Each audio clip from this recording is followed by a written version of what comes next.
3 use हैं। First use हम लोगों ने देखा था checking a relation to be dimensionally correct. Second use है यूनिट कन्वर्जन और थर्ड यूज है deriving a relation, deriving a relation in physics.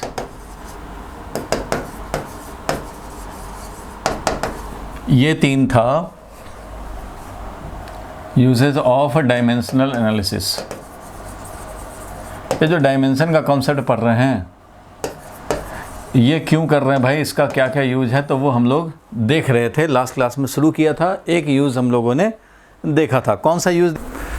तो चेकिंग रिलेशन देख लिए थे हम लोग। चेक करना हो कोई रिलेशन डायमेंशनली करेक्ट है कि नहीं है, तो इसके लिए हम लोगों ने देखा था एक कॉन्सेप्ट जो कि फुलफिल्ड होना चाहिए, एक कंडीशन, वो था प्रिंसिपल ऑफ होमोजेनिटी।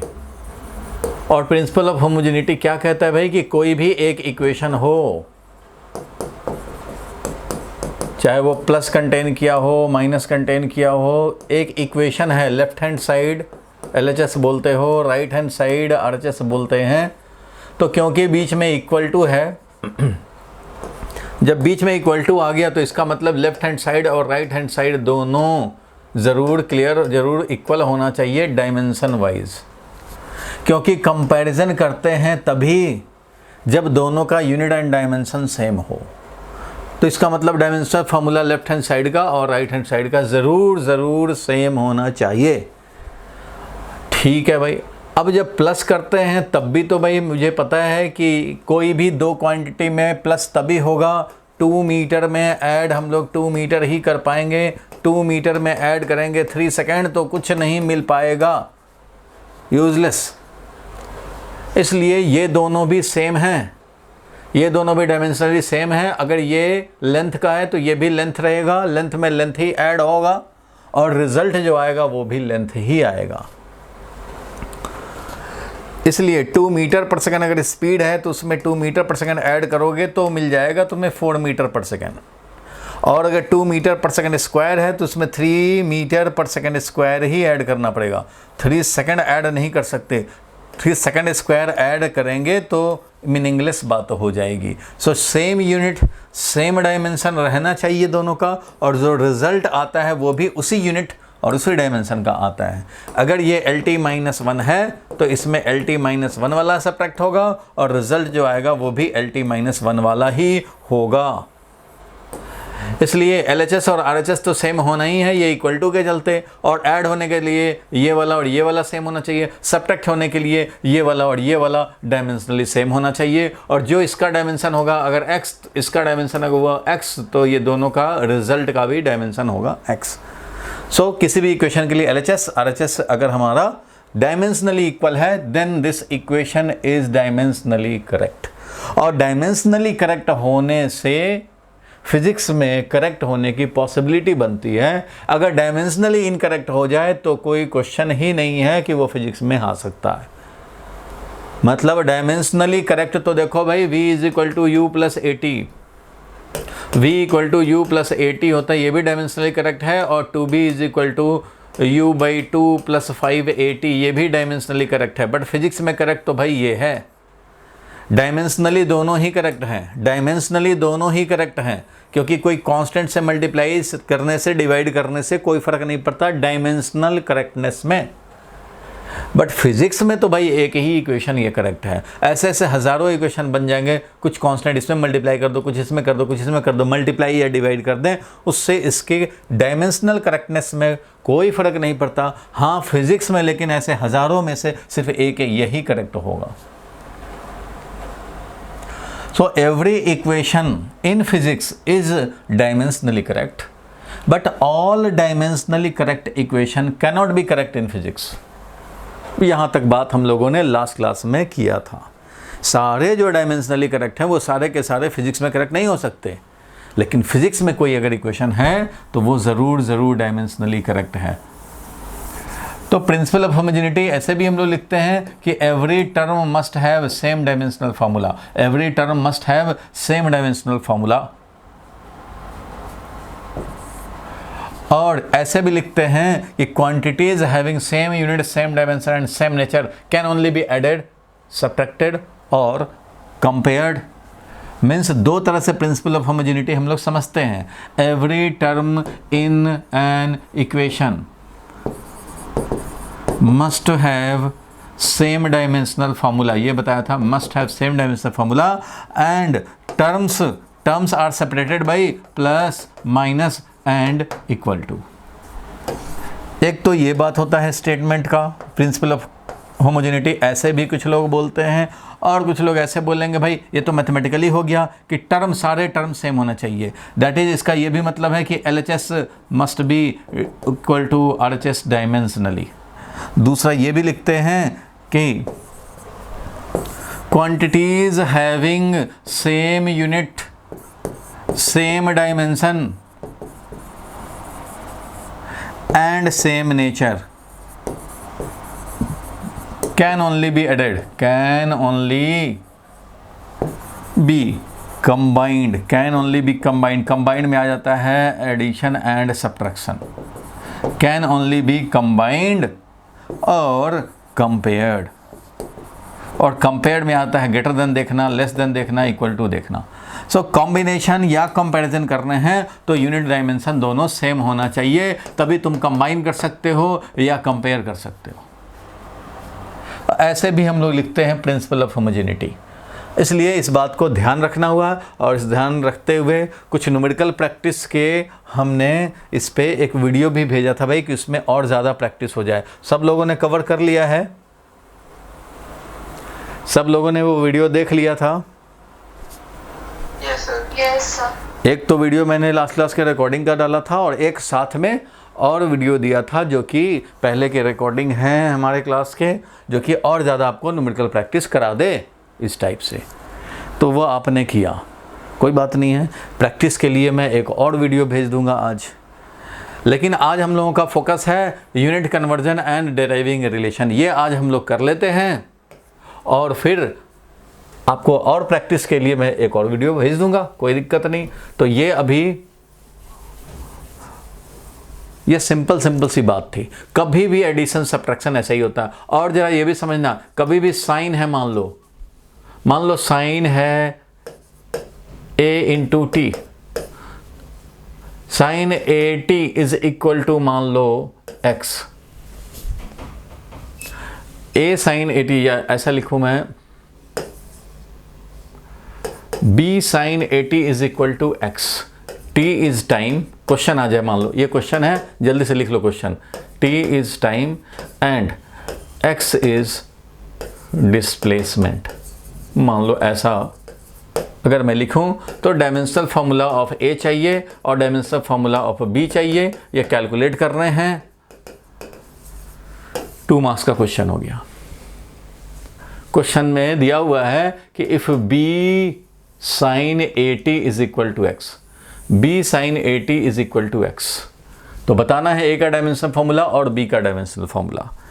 कभी ऐसा भी आता है तो कुछ मैथमेटिकल फैक्ट आपको ध्यान रखने चाहिए। इसको सॉल्व करने के लिए देखो, कुछ मैथमेटिकल फैक्ट ये हैं भाई कि कभी भी अगर मान लो y equal to sine x है, सब लोग समझते हो, तो ये x क्या है भाई, एंगल है, ये x क्या है, एंगल है, और ये y क्या है भाई, वैल्यू है, रियल नंबर है, वैल्यू इन रियल नंबर। और ये जो वैल्यू होता है रियल नंबर में, ये जो वैल्यू होता है वो कहाँ से कहाँ तक होता है भाई, तो ये होता है -1 से लेकर के 1 तक। साइन x का वैल्यू -1 से 1 के बीच में कुछ भी हो सकता है। साइन 0 0 होता है और साइन 90 डिग्री 1 होता है, बट साइन 90 डिग्री तो 1 होता है, लेकिन साइन -90 डिग्री -1 होता है। तो ठीक है भाई, y equal to sine x का ग्राफ अगर हम लोग ड्रॉ करें तो मैथ्स में कराए जाते हैं, तो इस तरह का ग्राफ होता है साइन x का ग्राफ। 90 डिग्री पे ये 1 होता है और ये 180 डिग्री है, इधर 270 डिग्री है, 271 पे 270 डिग्री पे -1 होता है, और -90 पे भी ये -1 होता है। ये है y equal to sine x का curve, y equal to sine x का ग्राफ है ये, तो y equal to sine x का ग्राफ ये है। साइन 0 0 होता है, साइन 30 डिग्री हाफ होता है, और साइन 60 डिग्री √3/2 डेट इज 0.86 होता है। √3/2 को बोलते हैं 0.86, और साइन 90 डिग्री हो जाता है 1, 90 डिग्री पे 1, 60 डिग्री पे 0.86, 30 डिग्री पे हाफ। तो ये 90 डिग्री तक तो आप सब जानते हो कि भाई 90 डिग्री पे कैसे कैसे साइन चेंज करता है। तो जैसा इधर चेंज करता है 1 हो जाता है, फिर वो 1 से ऐसे डाउन होकर के फर्दर 90 में डेट इज 180 डिग्री टोटल में ये 0 हो जाता है। फिर जैसा इधर है वैसा ही इधर है, फिर वैसा ही इधर, फिर वैसा ही इधर, ऐसा ही चलता रहता है। ये इधर भी और इधर भी इस तरह से चलता रहता है। तो खैर ये तो ग्राफ है साइन एक्स का, ये अपना आज का क्लास का पर्पस नहीं है, मैथमेटिकल टूल है। ये थोड़ा सा बेसिक मैथ्स में डिस्कस कभी कभी कर देते हैं, तो ये आपको जानना है, जानना चाहिए, क्योंकि कभी कभी यूज़ हो जाता है फिजिक्स में। तो भाई साइन, अभी हमारा जो पर्पस था वो ये था कि ये साइन एक्स में एक्स होता है angle, and angle is dimensionless. Angle तो पता है तुम्हें, लास्ट क्लास में भी बताया था कि एंगल ऐसा क्वांटिटी है जिसका यूनिट तो होता है लेकिन इसका कोई डायमेंशन नहीं होता, डायमेंशनलेस होता है। और ये वैल्यू है, रियल नंबर है, ये वैल्यू जो रियल नंबर है, तो ये वैल्यू जो -1 से 1 के बीच में होता है, ये -1 मीटर नहीं होता, या हाफ मीटर नहीं होता, हाफ सेकंड नहीं होता, सिर्फ हाफ होता है। इसलिए ये वैल्यू है, तो ये वैल्यू ज़रूर एक रियल नंबर है, इसलिए ये भी, इसका अगर हम लोग लिखें तो ये भी डायमेंशनलेस होगा। मीन्स यहाँ पे अगर हम लोग बोलें कि साइन एक्स जो है उसका डायमेंशनल फार्मूला क्या होगा, तो डैट विल बी डायमेंशनलेस, मतलब y equal to sine x जो है वो डायमेंशनलेस होगा। सो ये रियल नंबर है तो डायमेंशनलेस, ये एंगल है तो डायमेंशनलेस। तो ये तो भाई बेसिक मैथमेटिक्स फैक्ट है, तो ये सब आप जानते हैं। अब कोई चीज़ का मान लो पावर है, ध्यान देना, अगर मान लो हमने लिखा x का पावर, तो x का पावर, पावर जो लिखते मान लो x का पावर a लिखा, तो क्या किसी भी चीज़ का पावर कोई डायमेंशन वाला हो सकता है? नहीं हो सकता। मीन्स मान लो x का पावर हमने लिखा तो 2 लिखेंगे, 3 लिखेंगे, हाफ लिखेंगे, -1 लिखेंगे, कुछ भी लिखेंगे, 2 सेकंड तो नहीं पावर हो सकता है। x का पावर 2 सेकंड नहीं हो सकता। इसलिए कभी भी कोई चीज़ अगर पावर में है तो वो समझ लेना, अगर मान लो ये y है पावर में, it means y is real number, इसका मतलब y रियल नंबर है, और जब रियल नंबर है तो क्या है? डायमेंशनलेस है। तो कभी भी ऐसे नज़र आए कि कोई पावर है तो वो डायमेंशनलेस होना है। अगर ये y इंटू z है अगर पावर, तो इसका मतलब y इंटू जेड डायमेंशनलेस होना है। तो एनी पावर, पावर जो होगा वो डायमेंशनलेस होगा। जिस पे पावर लगा रहे हो, जिस क्वांटिटी पे पावर लगा रहे हो, ये डायमेंशनलेस होना जरूरी नहीं है। ये तो भाई कुछ भी हो सकता है, स्पीड भी हो सकता है, स्पीड स्क्वायर हो सकता है, तो ये तो डायमेंशन वाला है, बट ये डायमेंशन वाला नहीं होगा। स्पीड स्क्वायर हो जाए, एक्सेलरेशन का स्क्वायर हो जाए, मोमेंटम का स्क्वायर हो जाए, तो ये सब हो सकते हैं। इसका डायमेंशन होने ना होने का कोई गारंटी नहीं है, लेकिन ये डायमेंशनलेस होगा। पावर जो होंगे वो डायमेंशनलेस होंगे। तो ये सब कुछ मैथमेटिकल फैक्ट है जो हमें जानना चाहिए। आप जानते हैं भी ये सब। तो इस बेसिस पे हम लोग बोल सकते हैं कि यहाँ जो दिख रहा है हमें, t तो टाइम है, ये एंगल है, AT is angle, AT collectively is angle, hence dimensionless. इसलिए ये तो डायमेंशनलेस होगा, लेकिन डायमेंशनलेस है, ठीक है भाई, मैं समझ गया कि डायमेंशनलेस है, लेकिन AT डायमेंशनलेस है ना, हमें तो चाहिए A का डायमेंशनल फार्मूला। इसलिए AT डायमेंशनलेस है। डायमेंशनलेस का मतलब है m का पावर 0, t का पावर 0, l का पावर 0, ये डायमेंशनलेस है। सो इसको मैं लिख सकता हूँ कि A का डायमेंशनल फार्मूला इंटू t का डायमेंशनल फार्मूला कैपिटल T होता है, इज इक्वल टू डायमेंशनलेस है भाई।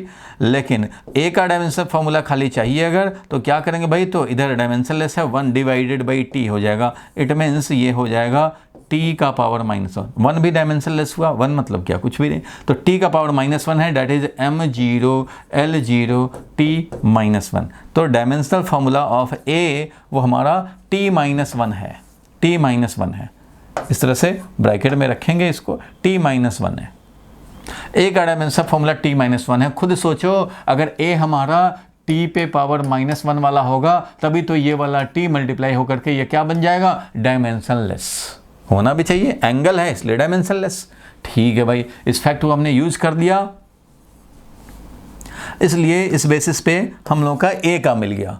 अब बी के लिए कैसे निकालेंगे, तो बी के लिए कैसे निकालेंगे, तो इधर देख रहे हो ये लेफ्ट हैंड साइड है, ये राइट हैंड साइड है भाई। तो हमें पता है from principal of homogeneity, from principal of homogeneity आप चाहें तो लिख भी सकते हैं। क्या होगा भाई प्रिंसिपल ऑफ होमोजेनिटी से, तो मैं ऐसा लिख सकता हूं कि लेफ्ट हैंड साइड का dimensional formula is equal to right hand side का डायमेंशनल फार्मूला, और लेफ्ट हैंड साइड का डायमेंशनल फार्मूला है बी का डायमेंशनल फार्मूला इनटू साइन 80 का dimensional formula is equal to x का डायमेंशनल फार्मूला। तो एक्स तो भाई क्वेश्चन में दिया हुआ है, लेंथ है, इसलिए ये तो एल है, ठीक है। बी का डायमेंशनल फार्मूला नहीं मालूम है, वो तो निकालना है ये, चलो भाई निकालने हैं। साइन 80, तो साइन 80 तो कुछ भी रियल नंबर है भाई, -1 से 1 के बीच का, 0 हो जाए, हाफ हो जाए, √3/2 हो जाए, 1/√2 हो जाए, 1 हो जाए, कुछ भी हो जाए, तो भाई ये तो एक रियल नंबर है विच इज डायमेंशनलेस। इसलिए बी का डायमेंशनल फार्मूला क्या हो गया भाई, तो बी का डायमेंशनल फार्मूला एल हो गया।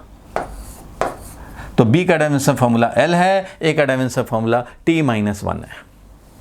तो इस तरह से हमें मिल गया, ए का डायमेंशनल फार्मूला था t⁻⁻1, ये लिखेंगे, और बी का डायमेंशनल फार्मूला निकाल ही चुके हैं, ये हो गया तुम्हारा आंसर।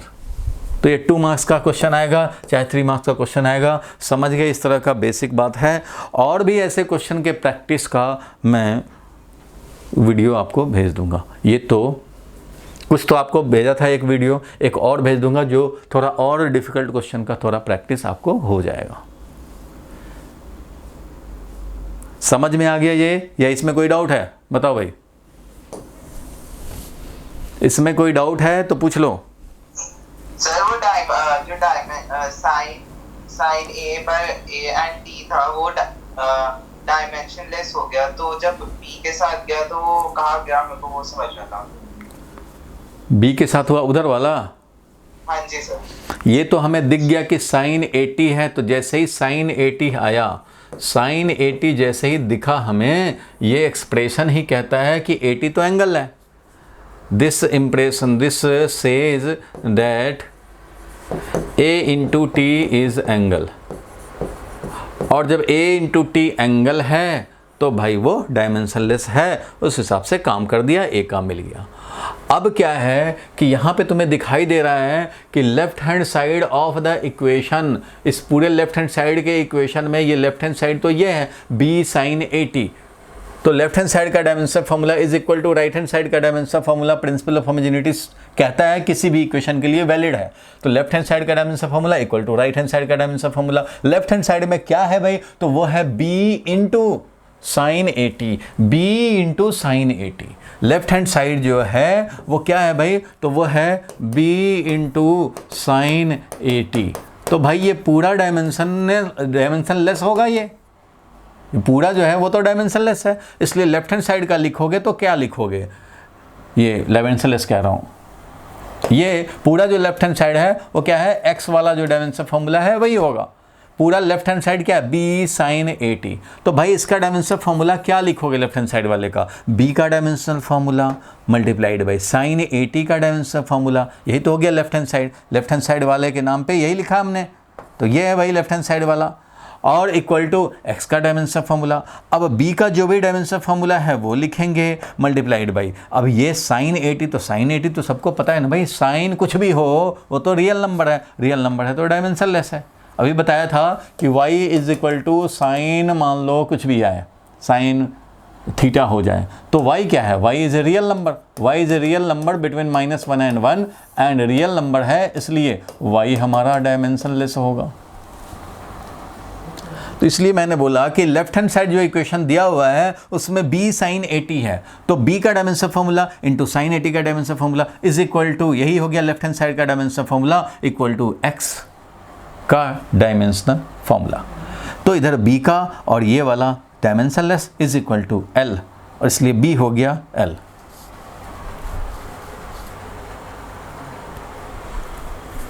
बोलो भाई, क्लियर हुआ? Yes sir. और किसी को डाउट है तो पूछ ले भाई फिर से। चलो भाई, तो कोई डाउट नहीं है तो अब हम लोग आगे बढ़ते हैं। इसको मैं मिटा रहा हूँ और अब आगे बढ़ते हैं, यूज़ नंबर 2 पे आ जाएं। तो चलो भाई यूज़ नंबर 2 देखते हैं। यूज़ नंबर 2 कहता है कि यूनिट कन्वर्जन में भी हम लोग यूज़ कर सकते हैं। तो देखो भाई यूनिट कन्वर्जन में कैसे यूज़ कर सकते हैं। कभी कभी ऐसा होता है, ये इसमें 2 ही 3 क्वेश्चन होते हैं, वही आते रहते हैं, वही स्कूल वाले पूछते हैं। 1 न्यूटन कितना डाइन होगा, क्वेश्चन है 1 न्यूटन कितना डाइन होगा। तो भाई डायमेंशनल फॉर्मूला यूज़ करके हम लोग यूनिट कन्वर्जन वाला काम कर सकते हैं, मीन्स न्यूटन से डाइन में कन्वर्ट कर सकते हैं। कैसे करेंगे वो ज़रा समझो कि कैसे करेंगे। यूनिट कन्वर्जन में अगर आपको यूज़ करने हैं डायमेंशनल फॉर्मूला, तो जिन 2 यूनिट में आपको रिलेशन चाहिए उनका रेशियो ले लो, that is 1 newton upon 1 dyne निकाल लो। रेशियो अगर 2 आया तो समझ लेना कि 1 newton is equal to 2 dyne. Ratio अगर 200 आया तो समझ लेना 1 newton is equal to 200 dyne. अगर रेशियो 1/200 आया तो समझ लेंगे क्या भाई, तो 1 newton is equal to 1/200 dyne, ऐसा समझ लेंगे। इसलिए हमारा काम क्या है, जिनमें कन्वर्जन करने हैं उनका रेशियो निकाल लो। रेशियो कैसे निकालेंगे, लॉजिक ये है कि कन्वर्जन रेशियो निकालेंगे हम लोग। देखो कन्वर्ट करने के लिए 1 newton upon 1 dyne, that is 1 newton क्या है, तो 1 SI यूनिट ऑफ फोर्स है, और ये है 1 CGS unit of force, force का।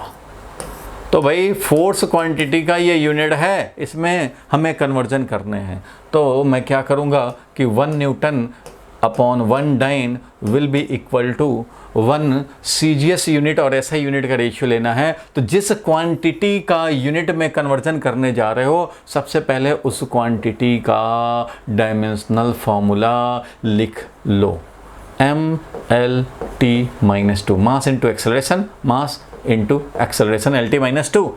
तो मास इंटू एक्सेलरेशन लिख दिया। फोर्स का यूनिट में कन्वर्जन करने हैं, फोर्स का डायमेंशनल फॉर्मूला लिख लिया।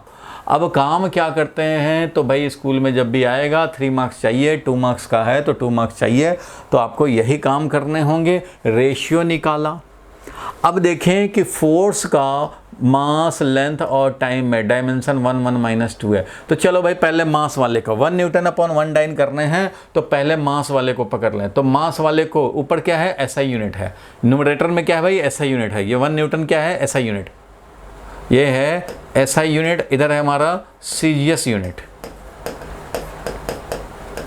ध्यान देना भाई, कोई चीज़ मिस ना हो। आपको करना क्या है, फर्स्ट देखो मास, अच्छा भाई मास है तो मास का SI में लिखेंगे kg, मास का CGS में लिखेंगे ग्राम। पावर कितना लगाना है, जो ये डायमेंशन है वो पावर 1 मल्टीप्लाइड बाई।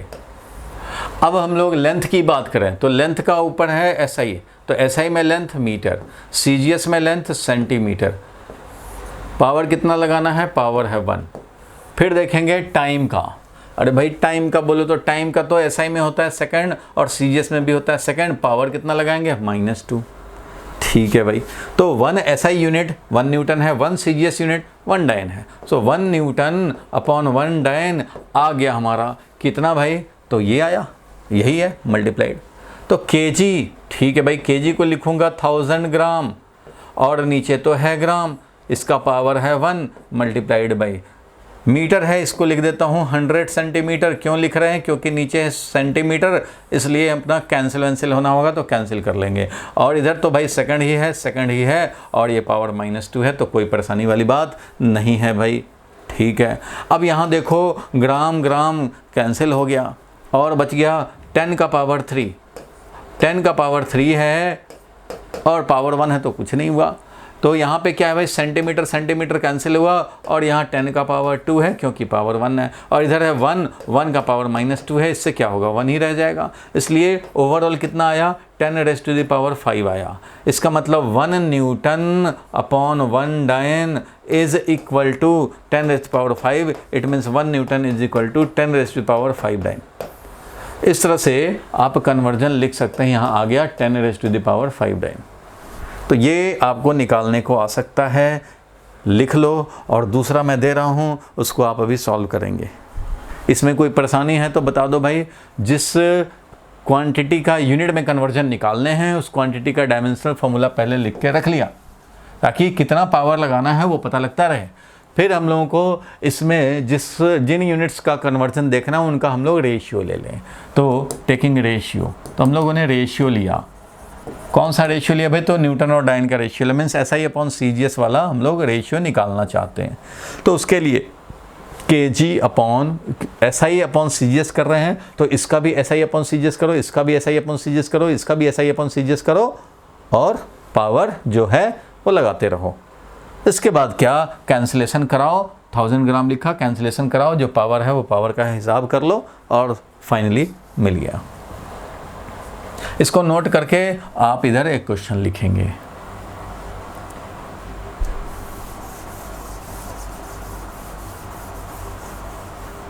अभी करना है भाई, क्वेश्चन दे रहा हूं।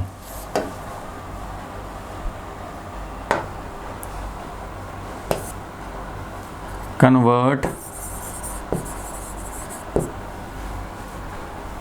1 जूल इंटू अर्ग। अर्ग क्या है भाई? तो CGS unit of work. Joule क्या है भाई? तो SI unit of work. SI unit of work into CGS unit of work. अर्ग ERG, और ये 1 जूल। मीन्स हमें निकालना है 1 जूल इज इक्वल टू कितना अर्ग, ये चाहिए हमें, फिल इन द ब्लैंक। तो चलो भाई जल्दी से जल्दी पेन चलाओ और जल्दी से कैलकुलेट करके बताओ।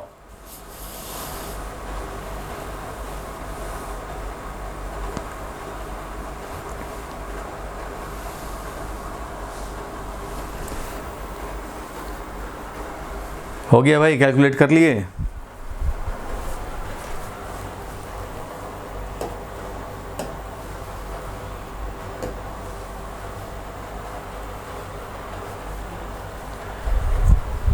कितना आया जल्दी बोलो। 10⁻⁻7। यस सर, मैं अभी कितना 10⁻⁻7? 10⁻7 आया कि -7 आया?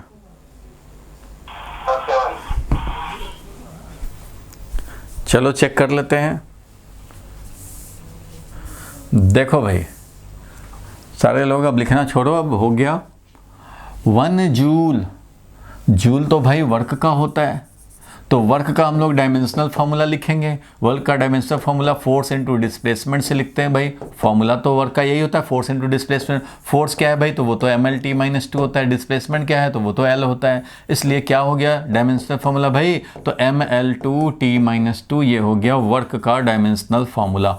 बहुत अच्छे। तो जब ये फॉर्मूला मिल चुका हमें, तो अब इसका यूज़ करेंगे और यहाँ पे 1 SI/1 CGS निकाल सकते हैं। CGS/SI भी कर सकते हैं। आप ये मत सोचना कि अच्छा CGS/SI ना करें, आप चाहो तो वो भी कर सकते हो।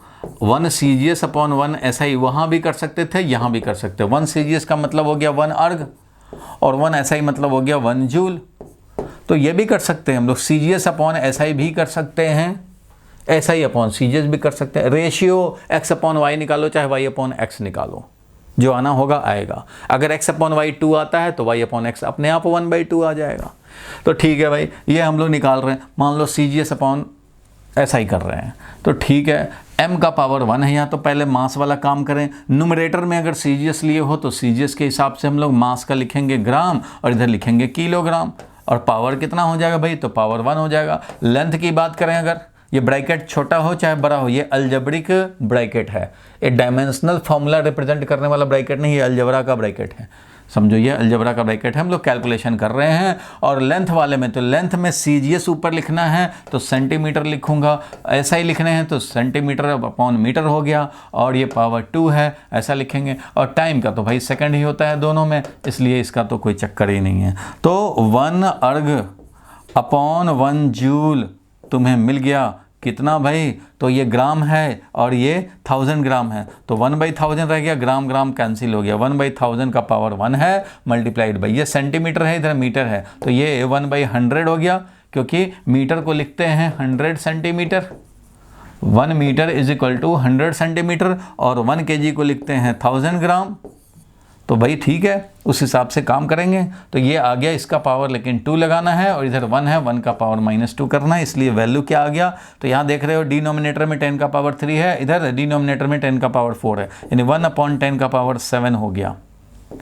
बाकी ये तो 1 का 1 ही है, इसलिए 1 अर्ग upon 1 joule is 1/10 rays power 7, इसलिए 1 जूल क्या लिखेंगे, तो 1 जूल लिखेंगे 10 रेज़ पावर 7 अर्ग। तो जिसका आया था 1 joule is equal to 10 raise power 7 erg, उसका करेक्ट था। 2 लोगों ने बताया था, दोनों का करेक्ट था। आप दोनों में से कोई भी रेशियो ले सकते हो, CGS अपॉन SI, चाहे SI अपॉन CGS, दोनों में से जो आपको सूट करे वैसे आप ले लो। तो यही आ जाएगा आंसर, लोगों का आ गया। कोई किसी को कन्फ्यूज़न हो तो पूछ ले भाई। तो सर चलो, कोई कन्फ्यूज़न नहीं है तो आगे बढ़ते हैं। अब हम लोग आगे बढ़ते हैं, कन्फ्यूज़न नहीं है तो चलो। देखो, ये तो मैंने बता तो दिया कि ठीक है भाई, यूनिट कन्वर्जन में ऐसा काम करते हैं, लेकिन आपको बता दूं कि ये काम यूनिट कन्वर्ट करने वाला हम लोग नहीं करते हैं। मतलब थ्योरेटिकली तो ये है, थ्योरेटिकली है, क्योंकि ये एक डायमेंशनल एनालिसिस का एक यूज़ है, ऐसे हम लोग कर सकते हैं, थ्योरेटिकली ठीक है। लेकिन अगर ये 4 स्टेप का काम अगर हमें 1 स्टेप में 2 स्टेप में मिले तो कौन 4 स्टेप लेगा। थ्योरेटिकली एग्जिस्ट कर रहा है, सिलेबस में पढ़ रहे हैं, ठीक है, लेकिन कभी भी यूनिट कन्वर्जन करने के लिए हम लोग डायमेंशनल एनालिसिस यूज़ नहीं करते, वो ज़्यादा कॉम्प्लिकेटेड होता है। पहले रेशियो लो, पहले डायमेंशनल फार्मूला लिखो, फिर रेशियो लिखो, फिर जाके ये कैलकुलेशन करो और तब जाके मिलेगा। इससे अच्छा है कि एक बार में मिल जाए, एक स्टेप में मिल जाए, तो वो हमारे पास तैयार है, तो उसी का ज़्यादा यूज़ करते हैं। इसलिए आपको पढ़ना है एक यूज़, तो ठीक है भाई, हम लोग कर सकते हैं। अब कभी कभी ऐसा भी होता है कि तुम्हें, एग्जाम्पल बता रहा हूँ, तुम्हें पता ही नहीं है कि ये यूनिट जो है वो फोर्स का है कि वर्क का है या टॉर्क का है या एंगुलर मोमेंटम का है या पावर का है, क्या है हमें पता ही नहीं है कि किस चीज़ का यूनिट है ये। फिर कैसे करेंगे? मान लो हमें कन्वर्ट करना है 13.6 kg मीटर स्क्वायर, या ऐसे लिखें kg सेंटीमीटर स्क्वायर और सेकंड का पावर -2, ऐसे अगर कर दिया हमने, तो हमें तो पता ही नहीं ना कि ये किस चीज़ का यूनिट है, हमें नहीं पता मान लो। तो फिर क्या करोगे आप? ये क्वांटिटी है, इसको कन्वर्ट करना है किस में भाई? तो इस CGS में कन्वर्ट करना है, कंप्लीट CGS में कन्वर्ट करने हैं, या इसको कन्वर्ट करने हैं मान लो कंप्लीट SI में, कि ठीक है भाई SI में कितना आएगा, CGS में कितना आएगा और SI में कितना आएगा, ये हम लोगों को फिल इन द ब्लैंक करने हैं। तो अब इसके लिए क्या करोगे भाई? तो आप सोचोगे अच्छा इस क्वांटिटी को, ये जो दिया हुआ है यूनिट में, इसको अब हम लोग CGS यूनिट के साथ, ये जो प्रेजेंट यूनिट है CGS के साथ रेशियो लें, तो फिर आएगा रेशियो, तो कन्वर्जन फैक्टर तो ये काम करेगा। तो ये सब जो करना है, तो इसके लिए आपको डायमेंशनल फार्मूला यहाँ लिखना पड़ेगा। तो डायमेंशनल फार्मूला इस क्वांटिटी x है मान लो, तो ये x का जो डायमेंशनल फार्मूला आएगा वो आएगा मास m, सेंटीमीटर मीन्स लेंथ है तो L2 है, और टाइम है -2 है। ऐसे करके पहले लिखोगे, यूनिट देख करके डायमेंशनल फार्मूला लिखोगे, फिर आप लिखोगे कि ठीक है भाई इधर हमारा ये kg सेंटीमीटर स्क्वायर और पर सेकंड स्क्वायर है, और नीचे हम लोग कंप्लीट CGS ले ले। CGS लेने का मतलब kg के बदले में क्या लेना पड़ेगा? ग्राम लेना पड़ेगा, और सेंटीमीटर स्क्वायर लेना पड़ेगा, और ऐसे लेना पड़ेगा। यहाँ ध्यान देना भाई, हम लोग किसी भी यूनिट का कन्वर्जन करना चाहते हैं तो उस यूनिट का डायमेंशनल फार्मूला हम लोग ऐसे निकाल लिए भाई, डायमेंशनल फार्मूला निकाल लिए, फिर रेशियो निकालेंगे, फिर काम करेंगे, वही सब काम करेंगे, तो फाइनली आएगा कि इसका एक यूनिट, जो प्रेजेंट सिस्टम है उसका एक यूनिट में CGS के कितने यूनिट आए। मान लो 5 यूनिट आए भाई, 5 CGS यूनिट आए, तो 13.6 है, उसका क्या होगा? तो 13.6 ये प्रेजेंट वाला यूनिट इज इक्वल टू 13.6 तो है ही, लेकिन एक यूनिट इसका 5 ऑफ CGS यूनिट बनता है। तो इस तरह से फिर कन्वर्ट करोगे, लंबा टाइम लगेगा। इसके बदले में 2 स्टेप का काम करेंगे, कोई डायमेंशनल फार्मूला लिखने की ज़रूरत नहीं। हम लोग देखो कैसे करेंगे, मतलब ये वाला काम आप कर सकते हो, ये जो काम करते थे रेशियो लेना वो कर सकते थे, लेकिन इसमें हुआ क्या, देखो 1 CGS अपॉन 1 SI किया, 1 CGS अपॉन 1 SI किया, ये देखो कर रहे हो जैसे ये मिल रहा है ना तुम्हें, देखो ग्राम सेंटीमीटर स्क्वायर पर सेकंड स्क्वायर, यही तो होता है वर्क का CGS unit, gram centimetre square पर सेकंड स्क्वायर, और SI यूनिट होता है kg मीटर स्क्वायर पर सेकंड स्क्वायर, तो ये SI भी है, तो 1 CGS अपॉन 1 SI हमें निकल रहा है। तो ये काम तो हम लोगों ने किया, तो यही काम यहाँ करेंगे, तो फिर इतना काम तो करना ही है, साथ में 13.6 का भी हिसाब रखने पड़ेंगे। आपको इसके बदले में मैं क्या बता रहा हूँ कि आपको सीधा लिखना है किस में, टारगेट CGS में। तो भाई CGS के टर्म में सोचेंगे, इसको लिख रहा हूँ मैं इक्वल टू, अरे भाई इक्वल टू जब लिखोगे तो यही चीज़ तो लिखने पड़ेंगे। जब इधर ऐसे देखा, मान लो मैं लिखता हूँ 13.6 kg सेंटीमीटर स्क्वायर पर सेकंड स्क्वायर, अब इसको मैं लिखने जा रहा हूँ इक्वल टू करके लिखने जा रहा हूँ, तो भाई यही चीज़ तो इधर लिख पाओगे। इक्वल टू का मतलब क्या होता है, सेम, तो सेम लिखना है, तो सेम लिख रहा हूँ 13.6 हो गया, kg में लिख रहा हूँ, टारगेट है CGS में, तो kg को मैं लिख रहा हूँ। देखो भाई मैंने kg लिख दिया, लिख तो दिया kg, यही kg तो लिखा है, हाँ CGS में लिखा है क्योंकि हमें CGS में चाहिए।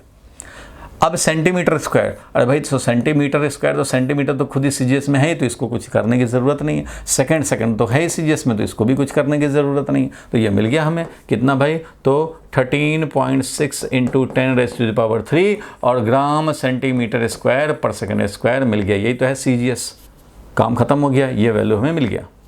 सिमिलरली अगर इसको लिखना है हमें SI में, तो SI में लिखना है तो टारगेट रखेंगे SI, ठीक है भाई। 13.6 है, 13.6 रहेगा, ठीक है। kg तो खुद ही SI में है, तो SI में रहने दो। सेंटीमीटर है तो सेंटीमीटर को मीटर में लिखो भाई, तो 1/100 मीटर लिख सकते हैं, सेंटीमीटर को 1/100 मीटर लिख सकते हैं, इसका स्क्वायर करेंगे, और सेकंड तो है ही SI में, तो ऐसा लिखेंगे।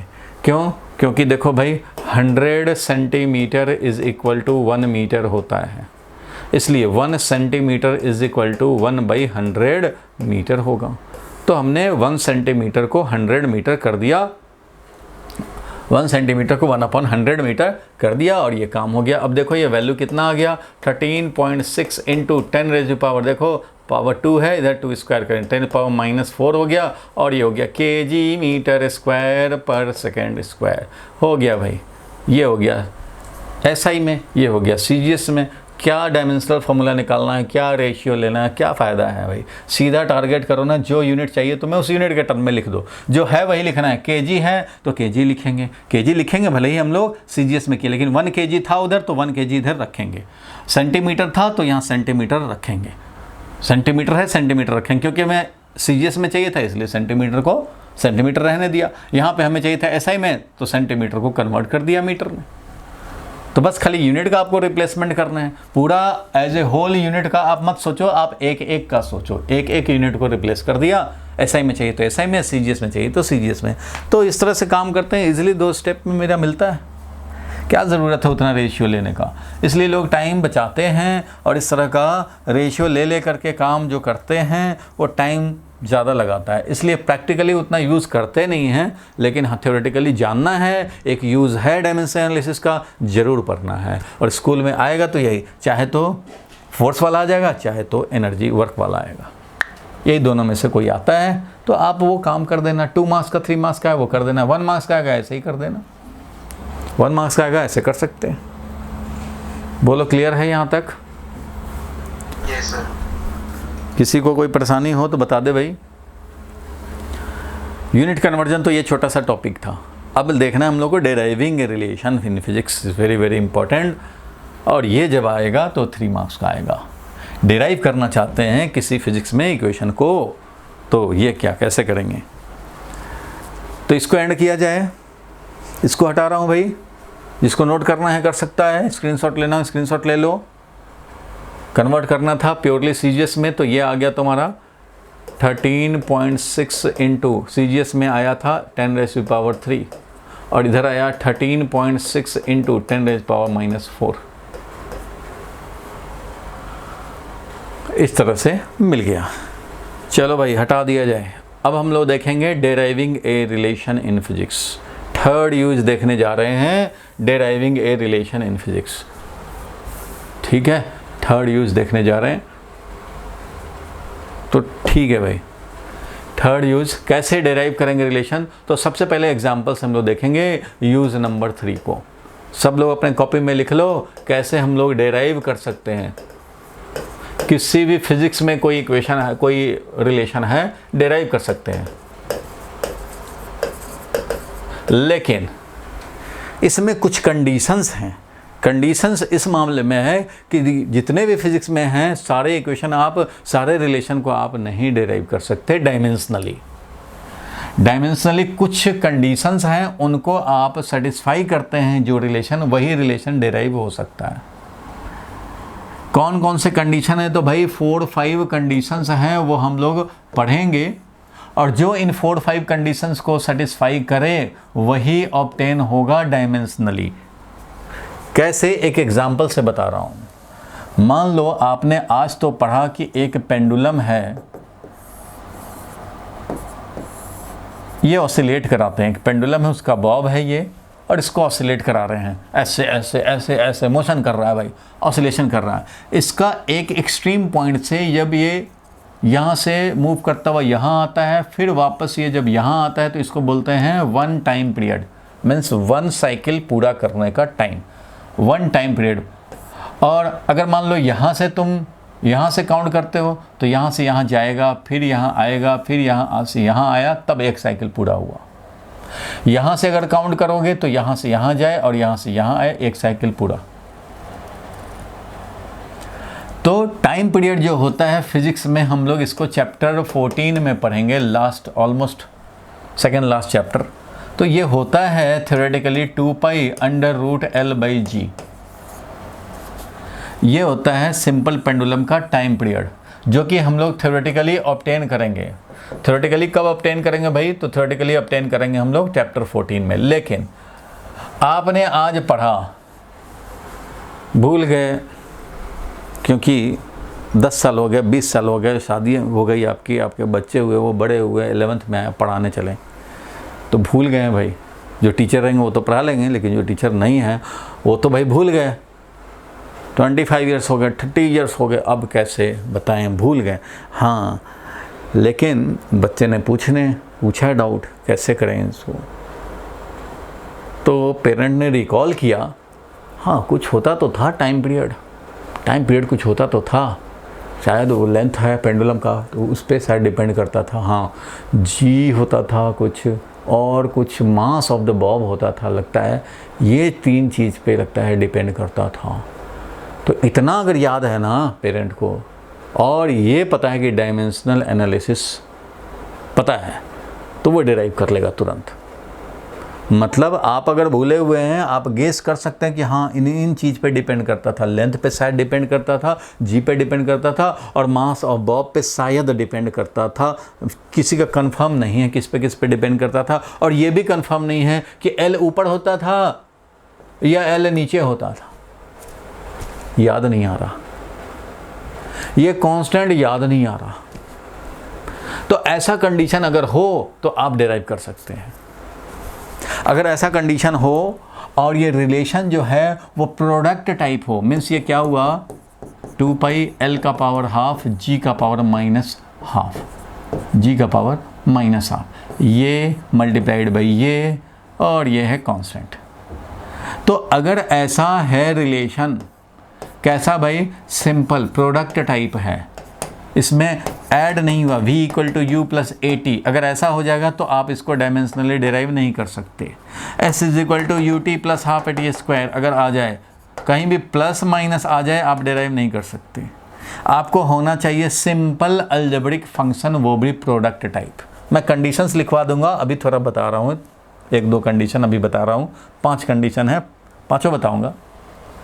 अभी एक एग्जाम्पल करने के लिए बस 1-2 कंडीशन बता रहे हैं। सिंपल प्रोडक्ट टाइप होना चाहिए, और दूसरा क्या, तो डिपेंडेंसी की, ये टाइम पीरियड जिसका निकालना चाहते हो, एक्सप्रेशन जिसका रिलेशन ये निकालना चाहते हो, ये किस बात पे डिपेंड कर सकता है, किस फैक्टर पे डिपेंड कर सकता है, वो आपको पॉसिबली जानना होगा, आप जानते होंगे, आपके गेसिंग में वो आता है तभी होगा। अब आप जी को आप सोच ही नहीं पा रहे कि अच्छा जी पे भी होता था कि नहीं, तो जी पिक्चर में अगर नहीं आया तो आप नहीं कर पाएंगे, एग्जैक्ट रिलेशन आपका नहीं आ पाएगा। मीन्स जिस पे डिपेंड करता है वो तो आपके सोच में आना ही चाहिए। अगर आपका मास आ जाता है, कुछ एक्स्ट्रा आ जाता है तो कोई बात नहीं है, ये डिराइव कर पाएंगे।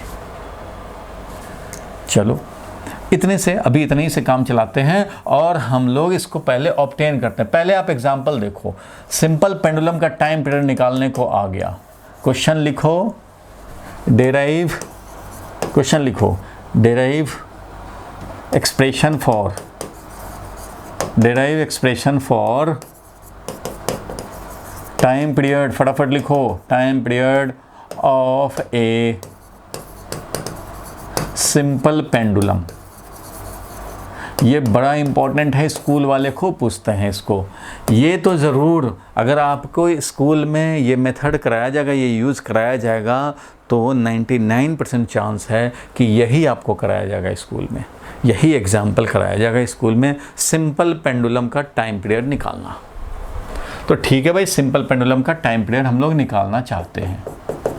तो ये पेंडुलम है जिसमें कि एक बॉब हम लोगों ने देखा भाई। ये सिंपल पेंडुलम बोलते किसको हैं, तो ये भी ध्यान रखना, सिंपल पेंडुलम बोलेंगे तब जब ये बॉब जो है उसका साइज़ वेरी वेरी स्मॉल हो और स्ट्रिंग जो हो वो मासलेस हो, massless string fixed at one end and दूसरा end connected to a bob and bob should be of very very small size, point की तरह होना चाहिए। Means radius of the bob बोले तो this is very very less than length of the pendulum, length of the pendulum से बहुत बहुत small हो। कौन? इसका रेडियस, इसका रेडियस वेरी वेरी स्मॉल होना चाहिए। तो मीन्स इसको बोलते हैं point mass. Point mass suspended through light string fixed at one and is simple pendulum. Chapter 14 में पढ़ेंगे कि किसको सिंपल पेंडुलम बोलते हैं। फिलहाल तो ये है कि इसका हमें टाइम पीरियड निकालना है। तो ये मेथड क्या कहता है, डायमेंशन एनालिसिस से कैसे निकालेंगे, तो ये मेथड देखो कैसे निकालता है। तो ये बोलता है भाई कि सबसे पहले आप ये सोचो कि टाइम पीरियड किस पे डिपेंड करता है, तो वो आपने सोचा कि लेंथ पे डिपेंड करता होगा, मास पे डिपेंड करता होगा और जी पे डिपेंड करता होगा। इतना आपके माइंड में है। तो ठीक है भाई, let time period depends on proportional to length का पावर x। हमें नहीं पता कितने पावर पे डिपेंड करता है, हाफ पावर पे डिपेंड करता है कि 1 पावर पे डिपेंड करता है कि 2 पावर है कि 3 पावर है कि -3 पावर है। हमें नहीं पता है कि लेंथ पे कितना पावर लगाने पड़ेंगे इसके डिपेंडेंसी को जानने के लिए। तो लेट पावर बी x, तो ये प्रोपोर्शनल हो गया। अब टाइम पीरियड सपोज करो कि प्रोपोर्शनल टू मास का पावर y है और ये प्रोपोर्शनल टू g का पावर z है, ऐसा सोच सकते हैं। तो हमने ये तीनों पे डिपेंडेंसी देख लिया, तीनों पे ये इस तरह से प्रोपोर्शनल है। तो इनको क्या करेंगे, कंबाइन करेंगे। कंबाइन मतलब ऐसा बना देंगे, इस पे हम लोग कंबाइंड डिपेंडेंसी एक बार में दिखाना चाहते हैं। अगर कंबाइंड डिपेंडेंसी अगर दिखाना चाहें तो लिख सकते हैं कि time period is proportional to length का power x multiplied by mass का power y multiplied by g का पावर z। ये हो गया कंबाइंड डिपेंडेंसी। एंड हेंस हम लोग प्रोपोर्शनैलिटी हटाएंगे तो एक कांस्टेंट ऑफ प्रोपोर्शनैलिटी लाएंगे और ये बन जाएगा l का पावर x इंटू m का पावर y और इंटू z का पावर g का पावर z।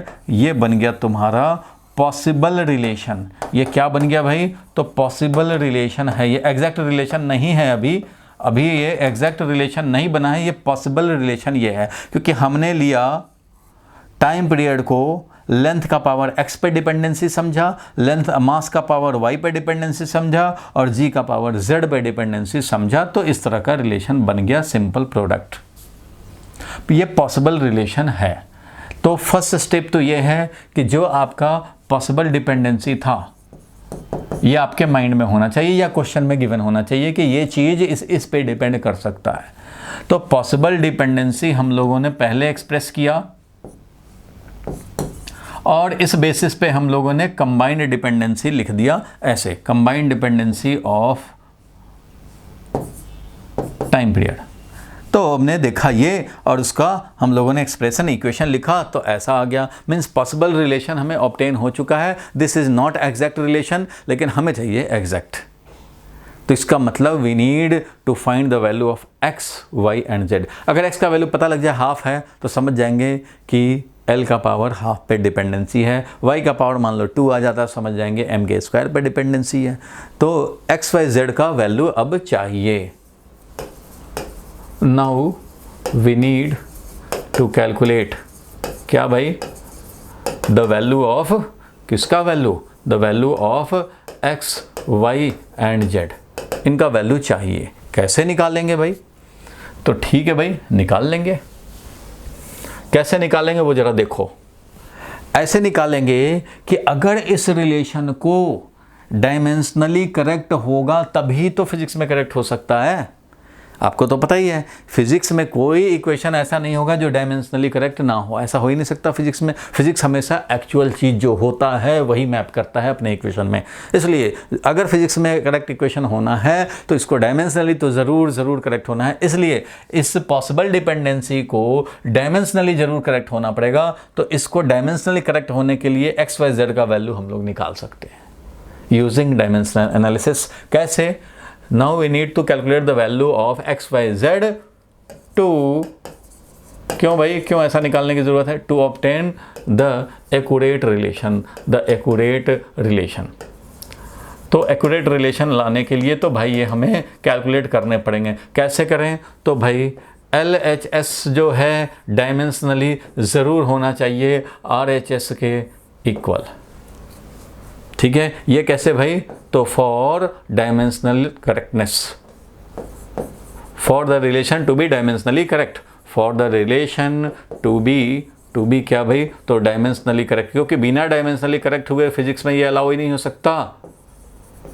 तो ये डायमेंशनली करेक्ट होने के लिए इसका LHS और RHS जरूर डायमेंशनली करेक्ट होना चाहिए। तो इस बात को हम लोग अब जरा सेटिस्फाई करा दे भाई। तो LHS है टाइम पीरियड, तो ठीक है भाई, टाइम पीरियड है तो टाइम पीरियड का dimensional formula is equal to right hand side. Right hand side में ये कांस्टेंट ऑफ प्रोपोर्शनैलिटी है, तो constant of proportionality dimensionless होता है भाई। कांस्टेंट ऑफ प्रोपोर्शनैलिटी यहाँ पे हम लोग जो यहाँ पे ये के जो है ना वो रियल नंबर कांस्टेंट है, ये ग्रेविटेशनल कांस्टेंट की तरह नहीं। ये जो के है वो 2, 3, 2 पाई 4 पाई ऐसा कुछ हो सकता है, ये रियल नंबर कांस्टेंट है, रियल नंबर कांस्टेंट है। और RHS में और क्या आता है भाई? तो लेंथ आ रहा है, लेंथ का पावर x, तो भाई डायमेंशनली लिखेंगे तो l का पावर x लिखेंगे। और क्या आ रहा है? मास, तो मास आ रहा है तो m का पावर y लिखेंगे डायमेंशनली। और g है, g क्या होता है? g क्या होता है भाई? तो g तो है acceleration due to gravity. g क्या है? जी क्या है भाई? तो ये है एक्सेलरेशन ड्यू टू ग्रेविटी। तो भाई एक्सेलरेशन ड्यू टू ग्रेविटी हो या एक्सेलरेशन ड्यू टू मून हो या एक्सेलरेशन ड्यू टू मेरा वाला फोर्स हो या एक्सेलरेशन ड्यू टू तुम्हारा वाला फोर्स हो, एक्सेलरेशन तो एक्सेलरेशन है और एक्सेलरेशन होता है LT-2। तो इसका पावर z हो जाएगा। एक्सेलरेशन ड्यू टू ग्रेविटी का मतलब है LT-2। ग्रेविटी का हो या किसी और चीज़ का हो, एक्सेलरेशन तो एक्सेलरेशन है और वो होगा। ठीक है, तो अब इसको हम लोग डायमेंशनली करेक्ट करने के लिए देखो यहाँ पे अब क्या क्या हो सकता है। यहाँ पे तो देखो t इधर है, टाइम पीरियड है, तो टाइम पीरियड का तो t ही होता है डायमेंशनल फार्मूला। अब इधर वाले का देखें तो ये है डायमेंशनलेस। ये अब देखो जरा l का बात देखो, डायमेंशनलेस है ये, चलो ऐसे लिख ही देते हैं। और l है तो l का पावर यहाँ x करेंगे, लेकिन l का पावर यहाँ भी है, देखो मल्टीप्लाइड, ये सब तो मल्टीप्लाइड है। तो l का पावर z है तो l का पावर हो गया ये x, और l का पावर z भी हुआ, डायरेक्ट भी लिख सकते थे x + z, क्योंकि देखो यहाँ पे ऐसा लिख देता हूँ l का पावर x, किसी को कोई कन्फ्यूज़न ना हो, l का पावर z और t का पावर -2 का पावर z। तो ये फाइनली जो इधर आया, इधर तो आया टाइम पीरियड, टाइम पीरियड का t है, t है मतलब m0 L0 T1 है। और इधर क्या है भाई, तो इधर देखो L का पावर इधर x है और L का पावर z है, L का पावर x है और L का पावर z है, तो L का पावर हो गया x प्लस z।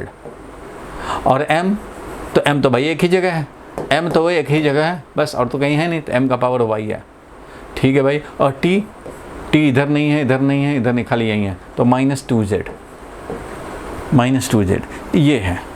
अब तुम सोच लो भाई कि इसको डायमेंशनली करेक्ट होने के लिए तो LHS का dimensional formula should be equal to RHS का डायमेंशनल फार्मूला। तो इधर m का पावर 0 है तो इधर भी तो m का पावर 0 होना चाहिए, इधर हमारा L का पावर 0 है तो इधर भी L का पावर 0 होना चाहिए, t का पावर 1 है तो इधर भी t का पावर 1 होना चाहिए। इसलिए अब क्या करेंगे, कंपेयर करेंगे, कंपेयरिंग LHS एंड RHS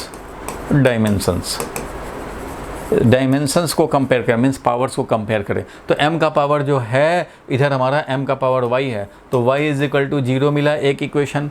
दूसरा क्या मिला L वाले का, तो L वाले का यहाँ 0 है, यानी कि x प्लस z ये भी हमारा क्या मिलेगा, तो L इधर 0 है तो ये भी मिलेगा 0, दूसरा इक्वेशन मिला। तीसरा इक्वेशन t वाला है इधर -2z और इधर क्या है t 1 है, तो -2z इज इक्वल टू 1, ये थर्ड इक्वेशन मिला। सो कंपेयर किए लेफ्ट हैंड साइड और राइट हैंड साइड, इसका लेफ्ट हैंड साइड और राइट हैंड साइड हमने कंपेयर किया डायमेंशनली, तो वो देखा ये रिलेशन मिला। अब ये जब मिल गया तो यहाँ से देखो तुम्हें x y z का वैल्यू मिल जाएगा। कैसे भाई, तो यहाँ से मिला तुम्हें z का वैल्यू कितना, तो z का वैल्यू मिल गया, देखो -2z इज इक्वल टू 1 है तो z का वैल्यू हो गया -हाफ हो गया। और y का वैल्यू तो ऑलरेडी मिला हुआ है 0, बिल्कुल मिला हुआ है। अब यहाँ पे देख रहे हो कि ये x प्लस z है 0, तो x is equal to -z हो गया भाई, और -z का वैल्यू है -हाफ, तो इसका मतलब x का वैल्यू हो गया हाफ, तो x का वैल्यू हाफ हो गया, z का वैल्यू -हाफ हो गया और y का वैल्यू साफ हो गया। तो ये यहाँ तक 3 मार्क्स का डेरिवेशन आता है। अब ये यहाँ तक जब आ गया तो फिर क्या करेंगे, तो हमारे पास एग्जैक्ट रिलेशन अब ऑब्टेन हो जाएगा। Putting the values of x, y and z in equation 1, ये था मान लो इक्वेशन 1।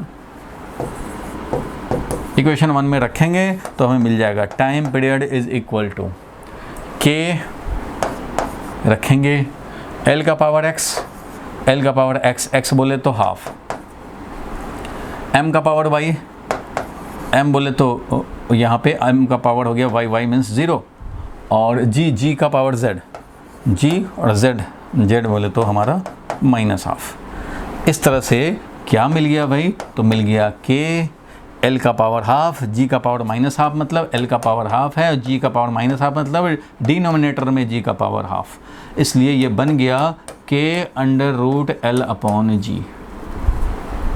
सो फाइनली टाइम पीरियड हमें मिल चुका है, time period is equal to k times √L/g। ये ऑब्टेन होगा, इतना ऑब्टेन होगा। मास से इंडिपेंडेंट था, मास पे डिपेंड नहीं करता था, लेकिन तुमने गेस किया कि मास पे शायद डिपेंड करता था, तो इसने उसको रूल आउट कर दिया, नहीं भाई मास पे डिपेंड नहीं करता, y = 0 मतलब मास पे डिपेंडेंसी नहीं है। तो जो एग्जैक्ट है वो आपके पास आ गया। लेकिन इस k का वैल्यू 2π है या क्या है, ये वैल्यू आप डायमेंशनली नहीं निकाल सकते। डायमेंशनल एनालिसिस में कोई क्लू नहीं है जिससे कि ये k का वैल्यू मिल जाए। पावर आपको मिल गया क्योंकि कंपेयर किया, अपने पावर मिल गया, लेकिन k का वैल्यू नहीं निकाल सकते हैं। तो ये भी एक लिमिटेशन है, ये भी एक कंडीशन है कि जो भी रिलेशन ऑब्टेन करोगे उसका कांस्टेंट वैल्यू इन्वॉल्व नहीं निकाल पाएंगे। Can not be found dimensionally तो भाई नहीं निकाल पाओगे। तो निकाल कैसे पाएंगे, तो k कैन बी ऑब्टेन्ड, केन को हम लोग ऑब्टेन कर सकते हैं थ्योरेटिकली और प्रैक्टिकली, यानी एक्सपेरिमेंटली। थ्योरेटिकली निकाल सकते हैं या फिर एक्सपेरिमेंटली निकाल सकते हैं। एक्सपेरिमेंट करो, ठीक है, L का वैल्यू रखा, G का वैल्यू रखा, कितना लेंथ लिया वो, G जितना है वो, और टाइम पीरियड ले लिया, निकाला। तो जब टाइम पीरियड पता हो जाए, L का वैल्यू पता है हमें, G का वैल्यू भी नोन है, तो क्या K का वैल्यू नहीं निकाल पाएंगे? एक्सपेरिमेंट करो और बार बार ये निकालो। K का वैल्यू हो जाएगा कितना, तो एक्सपेरिमेंट करेंगे तो दोनों तरफ अगर स्क्वायर किया तो मिला हमें T square is equal to K square और L अपॉन G। इसलिए K स्क्वायर का वैल्यू यानी कि K का वैल्यू क्या हो गया, तो ऐसे भी लिख सकते हैं, स्क्वायर करने की ज़रूरत ही नहीं है, सीधा हम लोग K का वैल्यू लिखेंगे। तो T divided by under root L और ये अंडर रूट G।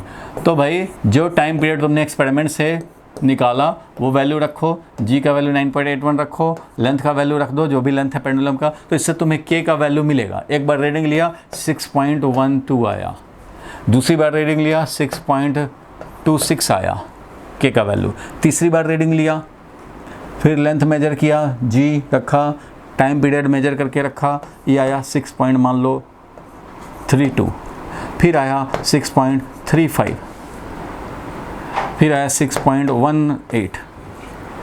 तो फाइनली इस तरह से 5-6 रीडिंग लेते हैं एक्सपेरिमेंट करके और इसका मीन जब निकालते हैं तो आता है वैल्यू 6.28। तो जब 6.28 आता है इसका मतलब ये 6.28 है, और 6.28 को और स्टैंडर्ड लिखने के लिए हम लोग लिखते हैं 2 पाई, 2 इंटू 3.14, तो ये हो जाता है 6.28। इसलिए फाइनली जो फॉर्मूला बनता है 2 pi under root L by G। लेकिन ये 2 पाई कहाँ से आया? एक्सपेरिमेंट करके लाओ, या तो थ्योरेटिकली जब डेराइव करोगे चैप्टर 14 में तो आएगा 2 पाई। डायमेंशनली नहीं निकाल सकते, डायमेंशनली नहीं निकाल सकते, थ्योरेटिकली निकाल सकते हो, एक्सपेरिमेंटली निकाल सकते हो, डायमेंशनली नहीं निकाल सकते। ठीक है, तो इस तरह से हम लोग ऑब्टेन किया। फिर से मैं रिकैप करा दे रहा हूँ, देखो क्या है, हम लोग सिंपल पेंडुलम का टाइम पीरियड का एक्सप्रेशन निकालना चाहते थे। तो time period of simple pendulum निकालना चाह रहे हैं तो सबसे पहले पॉसिबल डिपेंडेंसी आपको पता होना चाहिए। इट मीन्स किस पे पॉसिबली डिपेंड कर रहा है वो आपको गेस करना होगा या जानना होगा। तो वो आपने पॉसिबल डिपेंडेंसी के बेसिस पे हम लोगों ने एक एक्यूरेट तो नहीं बट पॉसिबल रिलेशन ऑब्टेन किए। तो पॉसिबल रिलेशन ये है। अब इस पॉसिबल रिलेशन को ही हम लोग एग्जैक्ट बनाने के लिए एक्स वाई जेड का वैल्यू कैलकुलेट करना पड़ेगा। तो now we need to calculate the value of x to obtain the accurate relation. इसका वैल्यू चाहिए। वैल्यू कैसे निकालेंगे? तो हम लोग के पास डायमेंशन एनालिसिस में एक क्लू है, प्रिंसिपल ऑफ होमोजेनिटी। क्या भाई कि इधर वाला लेफ्ट हैंड और राइट हैंड वाला जरूर डायमेंशनली करेक्ट होना चाहिए, तभी ये डायमेंशनली करेक्ट होगा, तभी फिजिक्स में एंट्री हो सकती है, अदरवाइज फिजिक्स में एंट्री ब्लॉक हो जाएगी इस इक्वेशन की। इसलिए इस इक्वेशन को अगर फिजिक्स में करेक्ट होना है तो डायमेंशनली जरूर करेक्ट होना है। तो ज़रूर करेक्ट होना है तो भाई इसका left hand side right hand side को करो। तो लेफ्ट हैंड साइड और राइट हैंड साइड को हम लोगों ने डायमेंशनली रिप्रेजेंट किया, दोनों को इक्वल किया, और जब इक्वल कर दिए हैं तो अब कंपेयर कर लो। मास का जो पावर है वो, लेंथ का जो पावर है दोनों तरफ वो इक्वेट करो, टी का जो पावर है वो इक्वेट करो, और इस तरह से इक्वेट करने पे हमें क्या मिला? तो एक्स वाई जेड का वैल्यू मिला। और जैसे ही एक्स वाई जेड का वैल्यू मिलेगा हम लोग वैल्यू इसमें चिपका देंगे और एक रिलेशन हमें ऑब्टेन हो जाएगा। के का वैल्यू तो निकाल नहीं सकते हैं, इसलिए के का वैल्यू नहीं निकाल पाएंगे, कोई बात नहीं है, लेकिन ये तो मिल गया के रूट ओवर एल बाई जी। तो फाइनली रिलेशन हमें यहीं तक मिलेगा, इसके आगे नहीं मिलेगा। इसके आगे आप नहीं जा सकते डायमेंशनली। इसके आगे तो जब थ्योरेटिकल पढ़ोगे तो जानो, या एक्सपेरिमेंट करके कांस्टेंट का वैल्यू निकालो। ये समझ में आया? चलो ये समझ में आ गया। अभी मैं बताऊंगा कि 5 कंडीशन क्या क्या हैं। 5 कंडीशन क्या क्या हैं वो मैं बताऊंगा, लेकिन वो 5 कंडीशन में से 1-2 तो आप समझ जाओगे अभी, लेकिन एग्जाम्पल होने के बाद अब मैं 5 कंडीशन बताऊंगा तो आपको समझ में आएगा, इसलिए बाद में बता रहा हूँ। कब कौन ईजिली समझ में आएगा वो टीचर के माइंड में होता है, तो इसके हिसाब से ही सीक्वेंस बनाते हैं कि इस तरह से समझाएंगे। तो आप इसको ज़रूर लिख लेना, ये तो स्कूल में पढ़ाया जाएगा, स्कूल में पूछना होगा, तो यही सबसे फर्स्ट क्वेश्चन आता है डेराइविंग रिलेशन में। तो हमने पॉसिबल डिपेंडेंसी के बेसिस पे टाइम पीरियड को ये दिखोगे, स्क्रीनशॉट लोगे और इसके एक्स वाई जेड का वैल्यू कैलकुलेट करने चलें। Left hand side right hand side equate किया, स्क्रीनशॉट ले लो आप, और जैसे ही सॉल्व करके आया उसके बाद हमने वैल्यू रख दिया। कंपेयर किया और वैल्यू XYZ का निकाल के पुट कर दिया। पुट करने पे जो रिलेशन मिला वो हमारा फाइनल रिलेशन है। K का वैल्यू डायमेंशनली हम लोग नहीं निकाल सकते।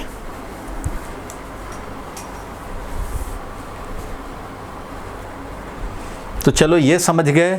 तो अब आपका मन कर रहा होगा कि भाई वो पांचों कंडीशन भी बता दें,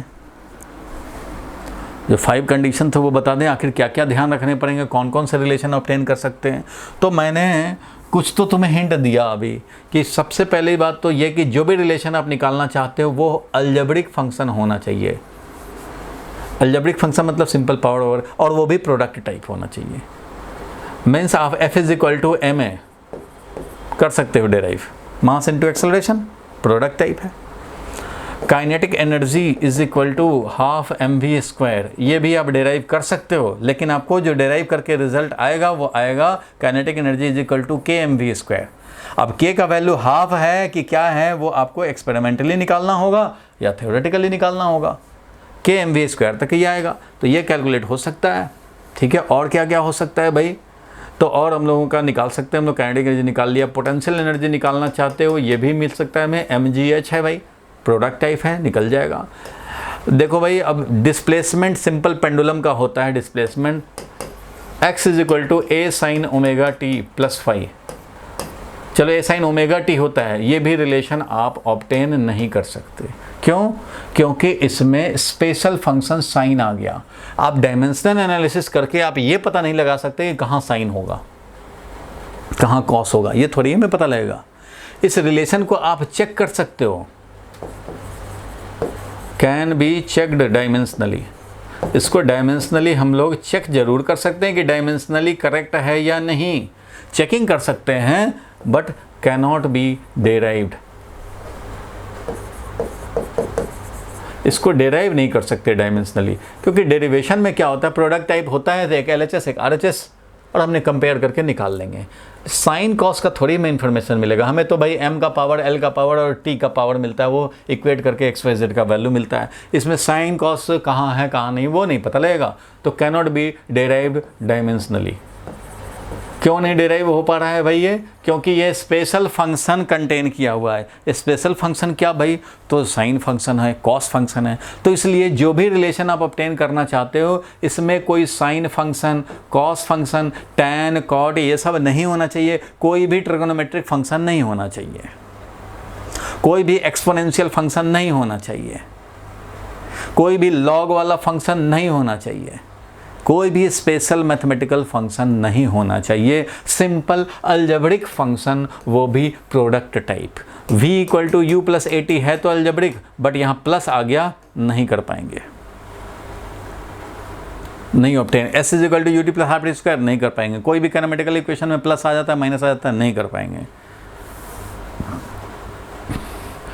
अब देखो, टॉर्क होता है moment of inertia into alpha, ये कर पाएंगे, प्रोडक्ट टाइप है। भले ही आपने ये पढ़ा नहीं है अभी ये चैप्टर 7 में पढ़ेंगे तो चलो उस समय, लेकिन आप समझ गए ना कि किस टाइप के, सिंपल प्रोडक्ट टाइप के रिलेशन निकाल सकते हैं हम लोग। अब पावर होता है work done divided by time, work done divided by time. तो ये वर्क का पावर, वर्क जो है उसका पावर 1 और t का पावर -1, तो इसको भी आप ऑब्टेन कर सकते हो क्योंकि ये सिंपल प्रोडक्ट टाइप है। तो ये पावर निकालना होगा, निकाल लेंगे हम लोग। इसलिए क्या क्या कंडीशन हो गए, अब आप जानना चाहते हैं इसको नोट कर लेना। ये वाला डायमेंशनली, कुछ लोगों को कन्फ्यूजन हो जाता है भाई, अच्छा ये तो चेक करते थे डायमेंशनली लेकिन सर कह रहे हैं कि नहीं कर पाएंगे। अरे भाई, तो कह रहे हैं कि नहीं डेराइव कर पाएंगे लेकिन चेक कर पाएंगे डायमेंशनली। ये दोनों मिक्स मत कर देना कि सर ने बोला था कि ट्रिग्नोमेट्रिक फंक्शन का तो हम लोग कर नहीं पाते हैं डेराइव, स्पेशल फंक्शन आ गया डेराइव नहीं कर पाते हैं, फिर इसको कर भी रहे हैं। तो कर रहे हैं चेक कर रहे हैं डायमेंशनली करेक्ट है कि नहीं। चेकिंग अगर अलग बात है, डेराइव करना अलग बात है।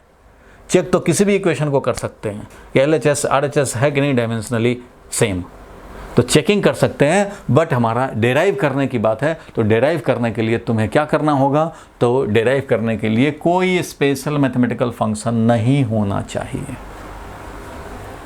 और क्या पता लगा कि जो भी कांस्टेंट आएगा उसका वैल्यू भी नहीं निकाल पाएंगे डायमेंशनली, ये भी लिमिटेशन है। तो इन सारे लिमिटेशंस को हम लोग अगर एक जगह कलेक्ट किया जाए तो ये है, मैंने पहले से लिख के रखा है आपके लिए कि देखो कंडीशंस और लिमिटेशंस, नंबर 1 पढ़ो, कंडीशंस और लिमिटेशन क्या है भाई डायमेंशनल एनालिसिस का, for deriving any relation in physics, किसी रिलेशन को डेराइव करना चाहते हो, the possible dependency should be known, ये पता होना चाहिए तुम्हें, और ये number of possible dependencies should not be more than 3, ये भी ध्यान रखने हैं। क्यों? क्योंकि तुम्हारे पास m होता है, l होता है, t होता है, इसी का पावर इधर भी होता है x y z में, m l और t का, मीन्स तुम्हें m का पावर कंपेयर करोगे मिलेगा एक इक्वेशन, l का पावर कंपेयर करोगे मिलेगा 2 इक्वेशन, t का जो पावर आएगा उसको कंपेयर करोगे 3 इक्वेशन, 3 इक्वेशन मिलेंगे तो x y z 3 ही अननोन होने चाहिए, 3 इक्वेशन तो 3 अननोन सॉल्व कर पाएंगे, एक्स वाई जेड था, 3 इक्वेशन हमें मिला एम एल और टी के कॉरस्पॉन्डिंग, 3 अननोन होगा, सॉल्व कर पाएंगे। इसलिए तुम अगर सोचते कि अच्छा टाइम पीरियड जो है वो डिपेंड कर सकता है मान लो लेंथ पे, पावर एक्स ले लिया, अच्छा ये डिपेंड कर सकता है मान लो हमारा जी पे, तो पावर वाई ले लिया, और ये डिपेंड कर सकता है मास पे, पावर मान लो जेड ले लिया, और ये डिपेंड कर सकता है मान लो स्पीड पे, पावर ले लिया मान लो यू हमने। तो इस तरह से जब 4 डिपेंडेंसी ले लोगे तो भाई इसको लिखोगे L, इसको लिखोगे LT-2, इसको लिखोगे LT-2 जी है, और ये है M का पावर Z लिखोगे, ठीक है भाई, और ये इसका पावर Y लिखोगे, L है L का पावर X लिखोगे, और V है LT-1 इसका पावर U लिखोगे, ठीक है भाई। तो अब जब कंपेयर करोगे तो इधर तो भाई M0 L0 T1 है, 3 है, और यहाँ क्या हो गया, तो देखो भाई M का पावर Z आएगा, L का पावर Y भी आएगा, X भी आएगा, L का पावर X भी आया, L का पावर Y भी आया, L का पावर U भी आया, और T लिखेंगे तो -2Y भी होगा, और यहाँ T -U भी होगा, ठीक है भाई, और M का पावर तो एक ही था, Z था, तो M L और T, M L और T 3 ही तो इक्वेशन तुम्हें मिलेंगे, एक M के कॉरस्पॉन्डिंग, एक इसके कॉरस्पॉन्डिंग, एक इसके कॉरस्पॉन्डिंग, 3 इक्वेशन है, और अननोन कितने हो गए, X Y Z and U, ये 4 अननोन, 3 इक्वेशन मिलेंगे, कैसे सॉल्व कर पाएंगे, नहीं कर पाएंगे, तो फिर मिल नहीं पाएगा एग्जैक्ट। इसलिए तुम्हारा पॉसिबल डिपेंडेंसी 3 से ज़्यादा हुआ तो भी आप नहीं कर पाएंगे। इसलिए ये भी एक कंडीशन होता है कि number of possible dependency should not be more than 3 for any relation in mechanics. Mechanics मतलब मोशन रिलेटेड में यही 3 मिलते हैं, MLT, तो भाई 3 ही क्वेश्चन मिलेगा, तो 3 ही अननोन करो। आपको इतना ही तक पढ़ना है, मैकेनिक्स का ही पढ़ना है आपको, इसलिए नंबर ऑफ पॉसिबल डिपेंडेंसी 3 से ज़्यादा नहीं होने चाहिए, क्योंकि हमें MLT 3 ही को कंपेयर करके 3 ही इक्वेशन मिलेंगे, इसलिए 4 अननोन 5 अननोन तुम ले आओगे, अच्छा इस पर भी डिपेंड करता होगा, अच्छा इस पर भी करता होगा, इस पर भी करता होगा, नहीं करता होगा तो अपने आप 0 ला देगा पावर, ये सोच करके आप 5 6 वेरिएबल ले आओगे तो आप सॉल्व नहीं कर पाओगे।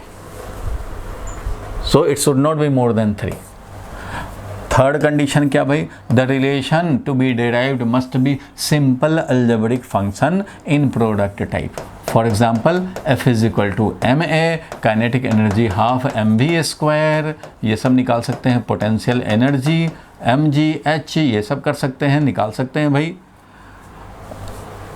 टाइम पीरियड निकाल सकते हैं, सोनोमीटर का फ्रीक्वेंसी निकाल सकते हैं, ये सब हम लोग कर सकते हैं, क्वेश्चन और आएंगे।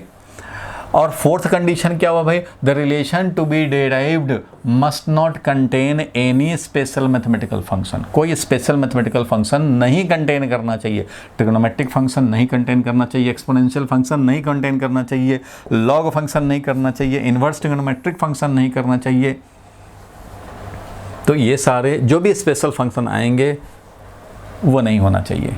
Simple product type. The value of constant, आप चाहो तो लिख लो 1 2 3 4 5, ठीक है। The value of constant involved in the relation, in the relation क्या करेंगे, cannot be obtain, cannot be obtained dimensionally.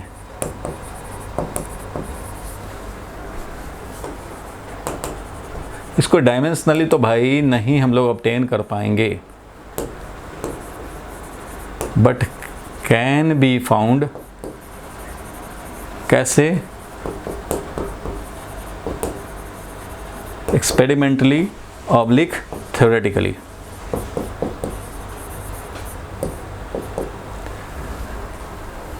ये हम लोग ज़रूर कर सकते हैं। तो ये 5 कंडीशन तो आपको याद रखने हैं। ये 5 कंडीशन सेटिस्फाइड है तो आप कर सकते हैं। ये हो जाएगा, ये हो जाएगा, ये हो जाएगा, ये हो जाएगा। ट्रिग्नोमेट्रिक फंक्शन वाला नहीं होगा। x = a sin ωt नहीं कर पाएंगे। कोई भी साइन फंक्शन हो, लॉग फंक्शन हो, ये सब हम लोग, स्पेशल मैथमेटिकल फंक्शन होना ही नहीं चाहिए। आता है एक relation, current = current maximum e⁻⁻t constant. तो ये भी हम लोग ऑब्टेन नहीं कर पाएंगे। एक्सपोनेंशियल फंक्शन आ गया, e का पावर कुछ वेरिएबल आ गया, एक्सपोनेंशियल फंक्शन हो गया। तो एक्सपोनेंशियल फंक्शन को भी हम लोग कंटेन किया है, तो वैसा रिलेशन भी ऑब्टेन नहीं कर पाएंगे। तो ये सारे थे पॉसिबल डिपेंडेंसी, ठीक है। 5 डिपेंडेंसी, मोर देन 3 अननोन नहीं होने चाहिए। इसमें अब सब कुछ समझ में आ गया होगा, ये सारे कंडीशंस।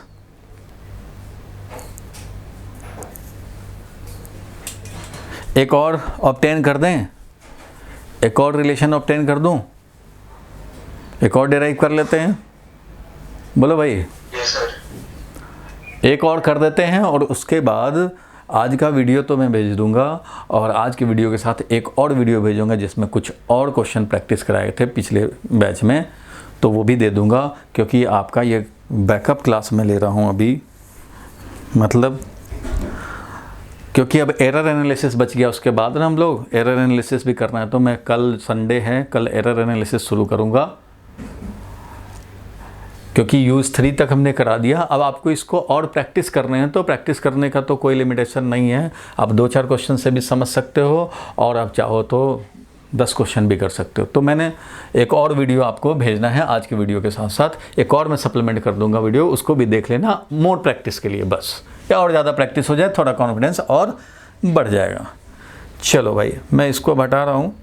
चलो आते हैं हम लोग, लिखो एक क्वेश्चन।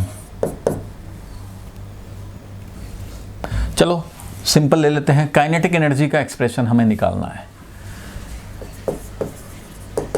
डेराइव एक्सप्रेशन, कुछ डिफ़िकल्ट क्वेश्चन भी हमने 2-4 और भी दूसरे वीडियो में प्रैक्टिस कराए हूँ, वो मैं आपको भेज दूंगा, वो भी आप ज़रूर कर लेना। ये मत सोचना ही खाली बस इतना ही। मैं बता रहा हूँ कि इस टाइप के क्वेश्चन हैं, लेकिन आपको ज़्यादा प्रैक्टिस चाहिए, तो ज़्यादा प्रैक्टिस करने के लिए ज़रूरी है वो भी साथ में एक वीडियो देखते चलना।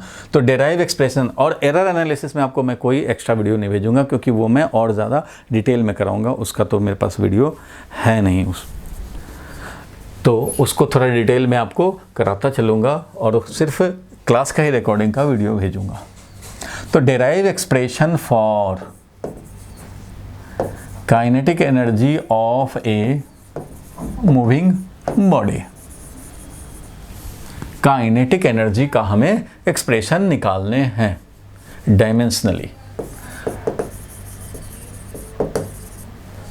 एक तुम्हारा चैप्टर 10 में आएगा स्टोक्स लॉ।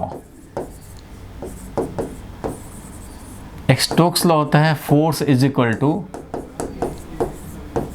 6πr एटा v। इसको एक्चुअली हम लोग डायमेंशनली ही चैप्टर 10 में ऑब्टेन करेंगे, क्योंकि इसका कोई थ्योरेटिकल प्रूफ नहीं है। थ्योरेटिकली ये ऑब्टेन नहीं होता, थ्योरेटिकली ये डिराइव नहीं होता, ये एक्सपेरिमेंटल रिजल्ट है, ये एक्सपेरिमेंटल फार्मूला है। जो एक्सपेरिमेंटल फार्मूला होता है वो on the basis of experiment formulate होते हैं, उसका थ्योरेटिकल डेरिवेशन नहीं होता।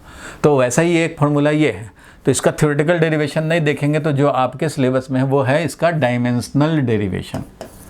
तो उस चैप्टर में जाके भी हम लोग डायमेंशनली इसको डेराइव करते हैं। Are Etah coefficient of viscosity और ये स्पीड।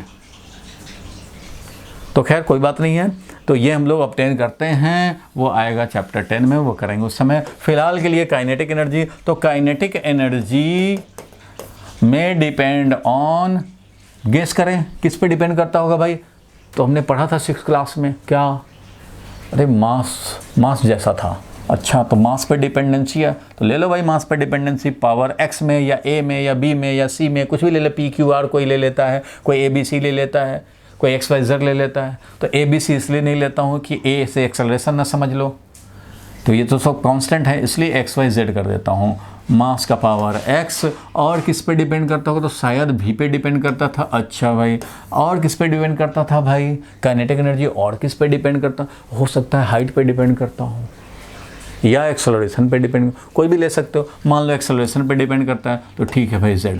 अब ये 3 के आगे स्टॉप लगाना, क्योंकि 3 से ज़्यादा का डिपेंडेंसी हम लोग कर भी नहीं पाएंगे, और इतने में तुम्हारा अगर एग्जैक्ट डिपेंडेंसी, जिस पे एग्जैक्ट डिपेंड करता है वो अगर नहीं आया तो फेल हो जाएगा ऐसे ही। अब मान लो मास और स्पीड पे तो हाफ mv² सबको पता है, तो मास और स्पीड पे तो डिपेंड करता है। तो अगर तुमने मास मिस कर दिया तो वो कहाँ से ले आएगा? नहीं ला पाएगा।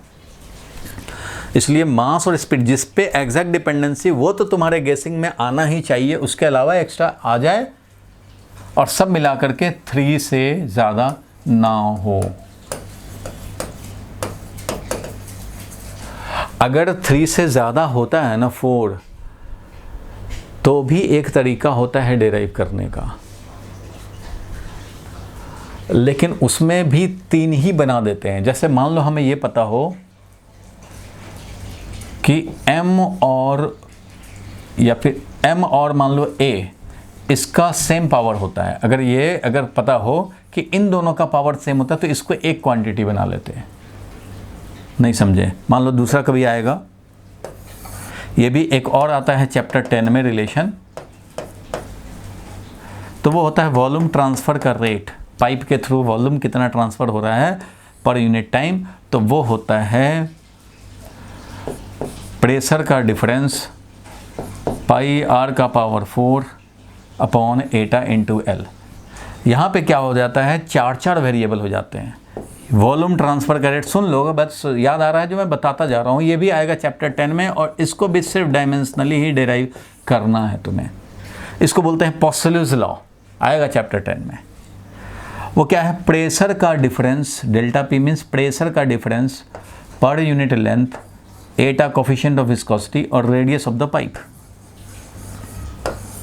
Radius of the pipe r, length of the pipe l, coefficient of viscosity liquid का जैसे डेंसिटी होता है वैसे ही कोफिशिएंट ऑफ विस्कोसिटी होता है, और प्रेशर का डिफरेंस, यहाँ का प्रेशर P1, यहाँ पे प्रेशर P2, तो P1 माइनस P2 होता है प्रेशर डिफरेंस डेल्टा P, इसको बोलते हैं। तो इसको कैसे डिराइव करेंगे? 4 हैं भाई, देख रहे हो। प्रेशर में डिफरेंस ये है 2, 3, 4 वेरिएबल हैं।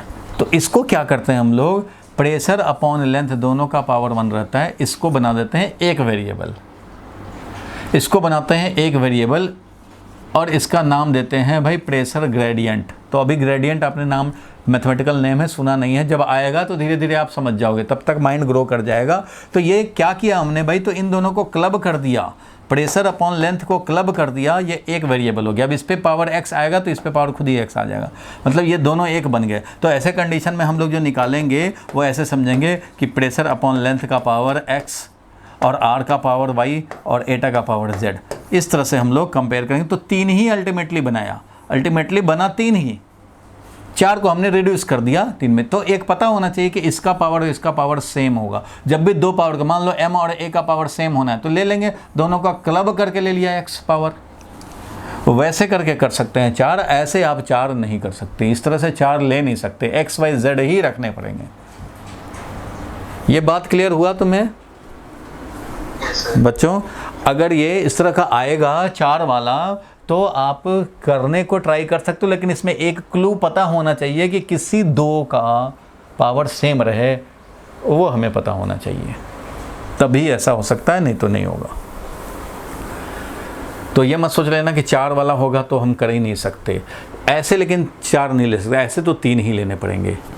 अब इसमें आपका और भी वेरिएबल है एडेड, इसमें और भी वेरिएबल इसमें मल्टीप्लाइड है, एम ए का पावर जेड है, वो तो अलग मैटर है, बट ले सकते हैं इंडिपेंडेंटली 3 ही। ठीक है, क्लियर है यहाँ तक? तो अब हम लोग ऑन द बेसिस ऑफ ये डिपेंडेंसी क्लब करेंगे और लिखेंगे kinetic energy is equal to proportionality, तीनों को क्लब करेंगे तो प्रोपोर्शनैलिटी मान लो के नॉट लिखता हूँ, क्योंकि यहाँ काइनेटिक एनर्जी लिख रहे हो के ई, तो के कन्फ्यूज़न न कर दे इसलिए मैं के नॉट लिख दे रहा हूँ। कांस्टेंट ऑफ प्रोपोर्शनैलिटी एम का पावर एक्स, वी का पावर वाई और ए का पावर जेड, ऐसे कर दिया। अब क्या होना भाई, तो ये है हमारा पॉसिबल रिलेशन। ये क्या हो गया, ये बोलो बोलो भाई, ये क्या हो गया? ये हो गया पॉसिबल रिलेशन। अभी ये क्लास में होता, ऑफलाइन क्लास तो सब बोलते हैं अभी, लेकिन आप लोग तो चुपचाप से बैठे हुए हैं, कोई सोफ़ा पे पैर निकाल के बैठा है, कोई बेड पे कहीं लुढ़क गया है। भाई ऐसे काम नहीं बनता है फिजिक्स में, टेबल चेयर पे बैठ के ही पढ़ना चाहिए, नहीं तो खोपड़ी में जाएगा नहीं। 5 मिनट में अब हो ही जाएगा, छोड़ दूंगा। अब देखो, तो काइनेटिक एनर्जी ये आ गया, तो अब इसको हम लोग फिर वही काम करेंगे, एलएचएस को डायमेंशनली और आरएचएस को डायमेंशनली लिखेंगे। काइनेटिक एनर्जी हो या पोटेंशियल एनर्जी हो, कोई एनर्जी हो, एनर्जी का डायमेंशनल फार्मूला या वर्क का डायमेंशनल फार्मूला सेम ही होता है भाई। वर्क ही तो एनर्जी के फॉर्म में स्टोर होता है, वर्क किया हमने mgh, पोटेंशियल एनर्जी में स्टोर हो गया। तो एनर्जी वर्क सब सेम ही है, और वर्क का क्या होता है डायमेंशनल फार्मूला तो सबको मालूम है भाई, फोर्स इनटू डिस्प्लेसमेंट का डायमेंशनल फार्मूला, फोर्स होता है mlt-2 और एक और डायमेंशन डिस्प्लेसमेंट का एक और l आएगा तो L2 हो जाएगा। मीन्स काइनेटिक एनर्जी का डायमेंशनल फार्मूला होगा ml2t-2। ये सबको पता है ना भाई, वर्क होता है ml2t-2, वर्क का डायमेंशनल फार्मूला सबको दिख तो रहा है, छोटा छोटा लिखा।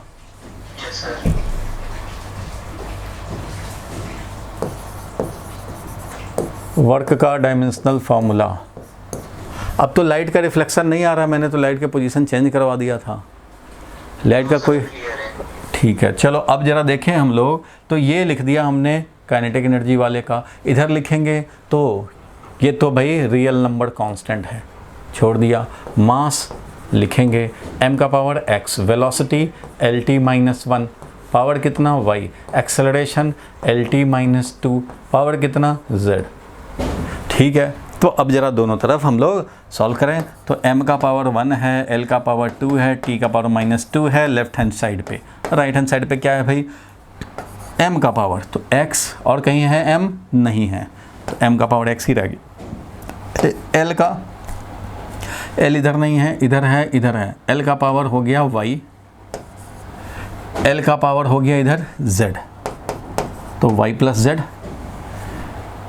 l का पावर y इंटू l का पावर z, तो y प्लस z हो गया। और t, तो भाई t का देखेंगे, t इधर नहीं है, इधर है, तो इधर है t का पावर -1 इंटू y, तो -y हो गया ये, और इधर हो गया t का पावर -2z, तो ये हो गया -2z, दोनों का पावर ऐड हो गया। देखो यहाँ पे t था -2y और इधर था t -2z, तो दोनों ऐड हो गए, ये मिल गया। तो इस तरह से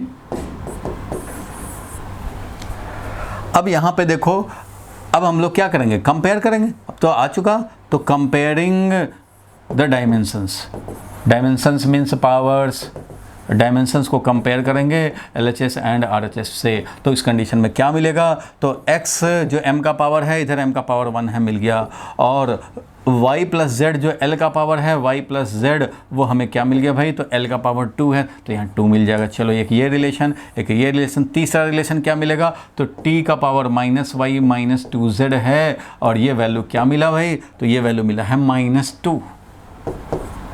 ये एक रिलेशन मिल गया, ये 3 रिलेशन मिल गए। x तो हमें रेडीमेड मिल गया, तो x तो चलो 1 है। अब x का वैल्यू 1 है और यहाँ बोल रहा है कि y plus z is equal to -2, तो यहाँ पे हम लोग सॉल्व किया जाए।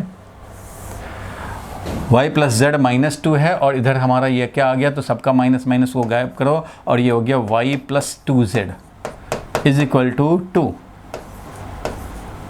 ये हो जाएगा माइनस माइनस माइनस, तो ठीक है भाई, वो साइड -1 से समझो मल्टीप्लाई कर दिया, तो y + 2z = 2 और यहाँ y + z = 2, तो y + z = 2, यहाँ y + 2z = 2 है।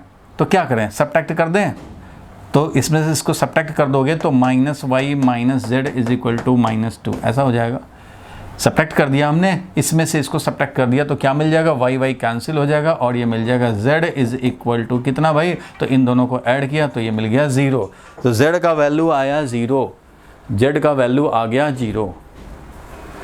ठीक है, ये दो इक्वेशन जो थे x तो मिल चुका है, अब यहाँ देख रहे हो कि इससे हमने सब्ट्रैक्ट कर दिया, इसको यहाँ ला करके सब्ट्रैक्ट कर दिया, मीन्स ये है समझो इक्वेशन नंबर 2, ये है समझो इक्वेशन नंबर 3। तो हमने किया क्या भाई यहाँ पे, तो किया है equation number 2 minus equation number 3, ये किया है काम। तो इससे मिल गया z0 और जब z0 मिल जाएगा तो यहाँ से मिल जाएगा y का वैल्यू, y का वैल्यू इज 2 - z और z तो 0 आ चुका, तो 2 - 0 दैट इज 2, तो y का वैल्यू मिल गया 2। इस तरह से काम हो गया। अब जब x y z का वैल्यू मिल गया तो अब पुट कर देंगे भाई, पुटिंग इन ये वाला जो हमारा पॉसिबल रिलेशन था, ये मान लो इक्वेशन नंबर a बना रखा है, तो इन इक्वेशन नंबर a हम लोग पुट कर देंगे तो काइनेटिक एनर्जी क्या मिल जाएगा, तो काइनेटिक एनर्जी का वैल्यू मिल जाएगा कांस्टेंट k0 और m का पावर x बोले तो 1, v का पावर y बोले तो 2 और a का पावर z और z बोले तो 0। तो एक्सेलरेशन तो बेकार हो गया, तो ये मिल गया हमें constant times mv²। So kinetic energy आ गया कांस्टेंट टाइम्स mv²। अब इस कांस्टेंट का वैल्यू कैसे निकालोगे भाई, तो कांस्टेंट का वैल्यू हम लोग निकालेंगे थ्योरेटिकली या एक्सपेरिमेंटली। तो एक्सपेरिमेंटली जब निकालते हैं इसका वैल्यू या थ्योरेटिकली निकालते हैं वैल्यू, तो वैल्यू k0 = हाफ आता है, इसलिए काइनेटिक एनर्जी हाफ mv² हो जाएगा, वो तो कोई बात नहीं है। लेकिन डायमेंशनली आप यहीं तक बढ़ सकते हो, इसके आगे आप नहीं बढ़ सकते, हाफ आप नहीं लाएंगे, एक्सपेरिमेंटली लाएंगे या थ्योरेटिकली लाएंगे, एक्सपेरिमेंटली लाएंगे या थ्योरेटिकली लाएंगे तो k0 का वैल्यू हाफ आएगा। तो ये 3 मार्क्स का डेरिवेशन इस तरह से बनता है। सबसे पहले तुम्हें क्या करना होगा, तो सबसे पहले तुम्हें करना होगा possible dependency should not be more than 3। तो ये हमने 3 पे डिपेंडेंसी देखा, उसके बाद क्या किया, पॉसिबल डिपेंडेंसी को क्लब किया एक साथ, कंबाइन किया एक साथ, समझो प्रोडक्ट फॉर्म में, प्रोडक्ट फॉर्म वाला ही तुम्हें ऑब्टेन हो सकता है, तो ये ऑब्टेन किया हमने। फिर दोनों तरफ डायमेंशनल फार्मूला लिखा और डायमेंशनल फार्मूला लिख करके लेफ्ट हैंड साइड का राइट हैंड साइड का डायमेंशनल फार्मूला के बेसिस पे कंपेयर किया, निकला XYZ का वैल्यू, चिपका दिया इस रिलेशन में, पॉसिबल रिलेशन में चिपकाया और एग्जैक्ट रिलेशन पाया k0 × mv²। बाद में वैल्यू मिला हाफ mv² करेंगे, बट एक्सपेरिमेंटली नहीं मिलेगा। क्लियर है यहाँ तक? Yes sir. अब इसके जो 5 डिपेंडेंसी, ये 5 जो हमारे लिमिटेशंस थे वो आपको ध्यान रखने हैं। वीडियो आज तो भेज ही रहा हूँ, एक और वीडियो सप्लीमेंट्री भेजूंगा आपको ताकि आपके और प्रैक्टिस हो जाएं और नोट्स बनाते चलना तुम लोग। कल के क्लास में, कल संडे है, कल के क्लास में मैं एरर एनालिसिस शुरू करूंगा। ठीक है, एक वीडियो तुम्हें भेजूंगा मैं इसी में, जिसमें displacement during nth second u + a/2 × 2n-1 इसको भी डायमेंशनली चेक करना होगा। और ये डायमेंशनली चेक करने में स्टूडेंट तो गलती करते ही हैं, 1-2 टीचर को भी मैंने सुना है वो गलत कर दिए हैं समझाने में। ये displacement during nth second, 4th kinematical equation समझते हैं इसको, इक्वेशन ऑफ मोशन 3 समझते हो ना, v = u + at, s = u + ½ v² = u² + 2s। 4th इसको समझा जाता है displacement in nth second, 5th second, 6th second का displacement u + a/2 × 2n-1, nth second का डिस्प्लेसमेंट। तो ये है लेंथ डिस्प्लेसमेंट, ये है इनिशियल वेलोसिटी, ये है इधर एक्सेलरेशन, डिवाइडेड बाई 2 तो डायमेंशनलेस है, इधर पता नहीं क्या है। तो यहाँ देख रहे हो कि ये टर्म अलग है, ये टर्म अलग है, ये टर्म अलग है, लेकिन ये फिजिक्स में करेक्ट है, ये फिजिक्स में करेक्ट है। इसलिए टीचर इसको समझाते हैं कि भाई ये डायमेंशनली करेक्ट होगा ही, क्योंकि फिजिक्स में करेक्ट है। तो कुछ लोग इसको LT-1, इसको भी LT-1 बना देते हैं, इसको भी LT-1 बना देते हैं, कैसे कैसे करके। वो मैंने एक वीडियो इसके लिए स्पेशली बनाया है, वो आधे घंटे का वीडियो, जिसमें मैं इसका बैकग्राउंड हम लोगों ने ढूंढ निकाला, इसको डेराइव करा दिए हैं, और तब देखा कि भाई ये सारे के सारे L हैं, डायमेंशनली करेक्ट है, सारे के सारे लेंथ हैं। तो ये इन बातों का ये क्लू पॉइंट है। ये डायमेंशन एनालिसिस में ये एक ऐसा क्वेश्चन है जो कि नॉर्मली जो पढ़ने वाले हैं उनको कंफ्यूज कर देता है। तो इसलिए इसका मैं अलग से वीडियो बनाया हूँ आधे घंटे का, वो मैं आपको भेज दूंगा, ये ज़रूर आप देख लेना, ठीक है। समझ गए? इसका करेक्ट इक्वेशन है, और ये करेक्ट है डायमेंशनली भी, लेकिन इसमें चश्मा लगाओ, थोड़ा इसमें लेंस लगाओ, देखो अंदर में क्या है, तो डेराइव करते हुए दिखाई देता है अंदर में कि अरे ये तो सारे लेंथ हैं। अच्छा, चश्मा लगा के बिना नहीं देखेगा, ऊपर ऊपर देखेगा, तो वो कंफ्यूज हो जाएगा, ठीक है। तो इसका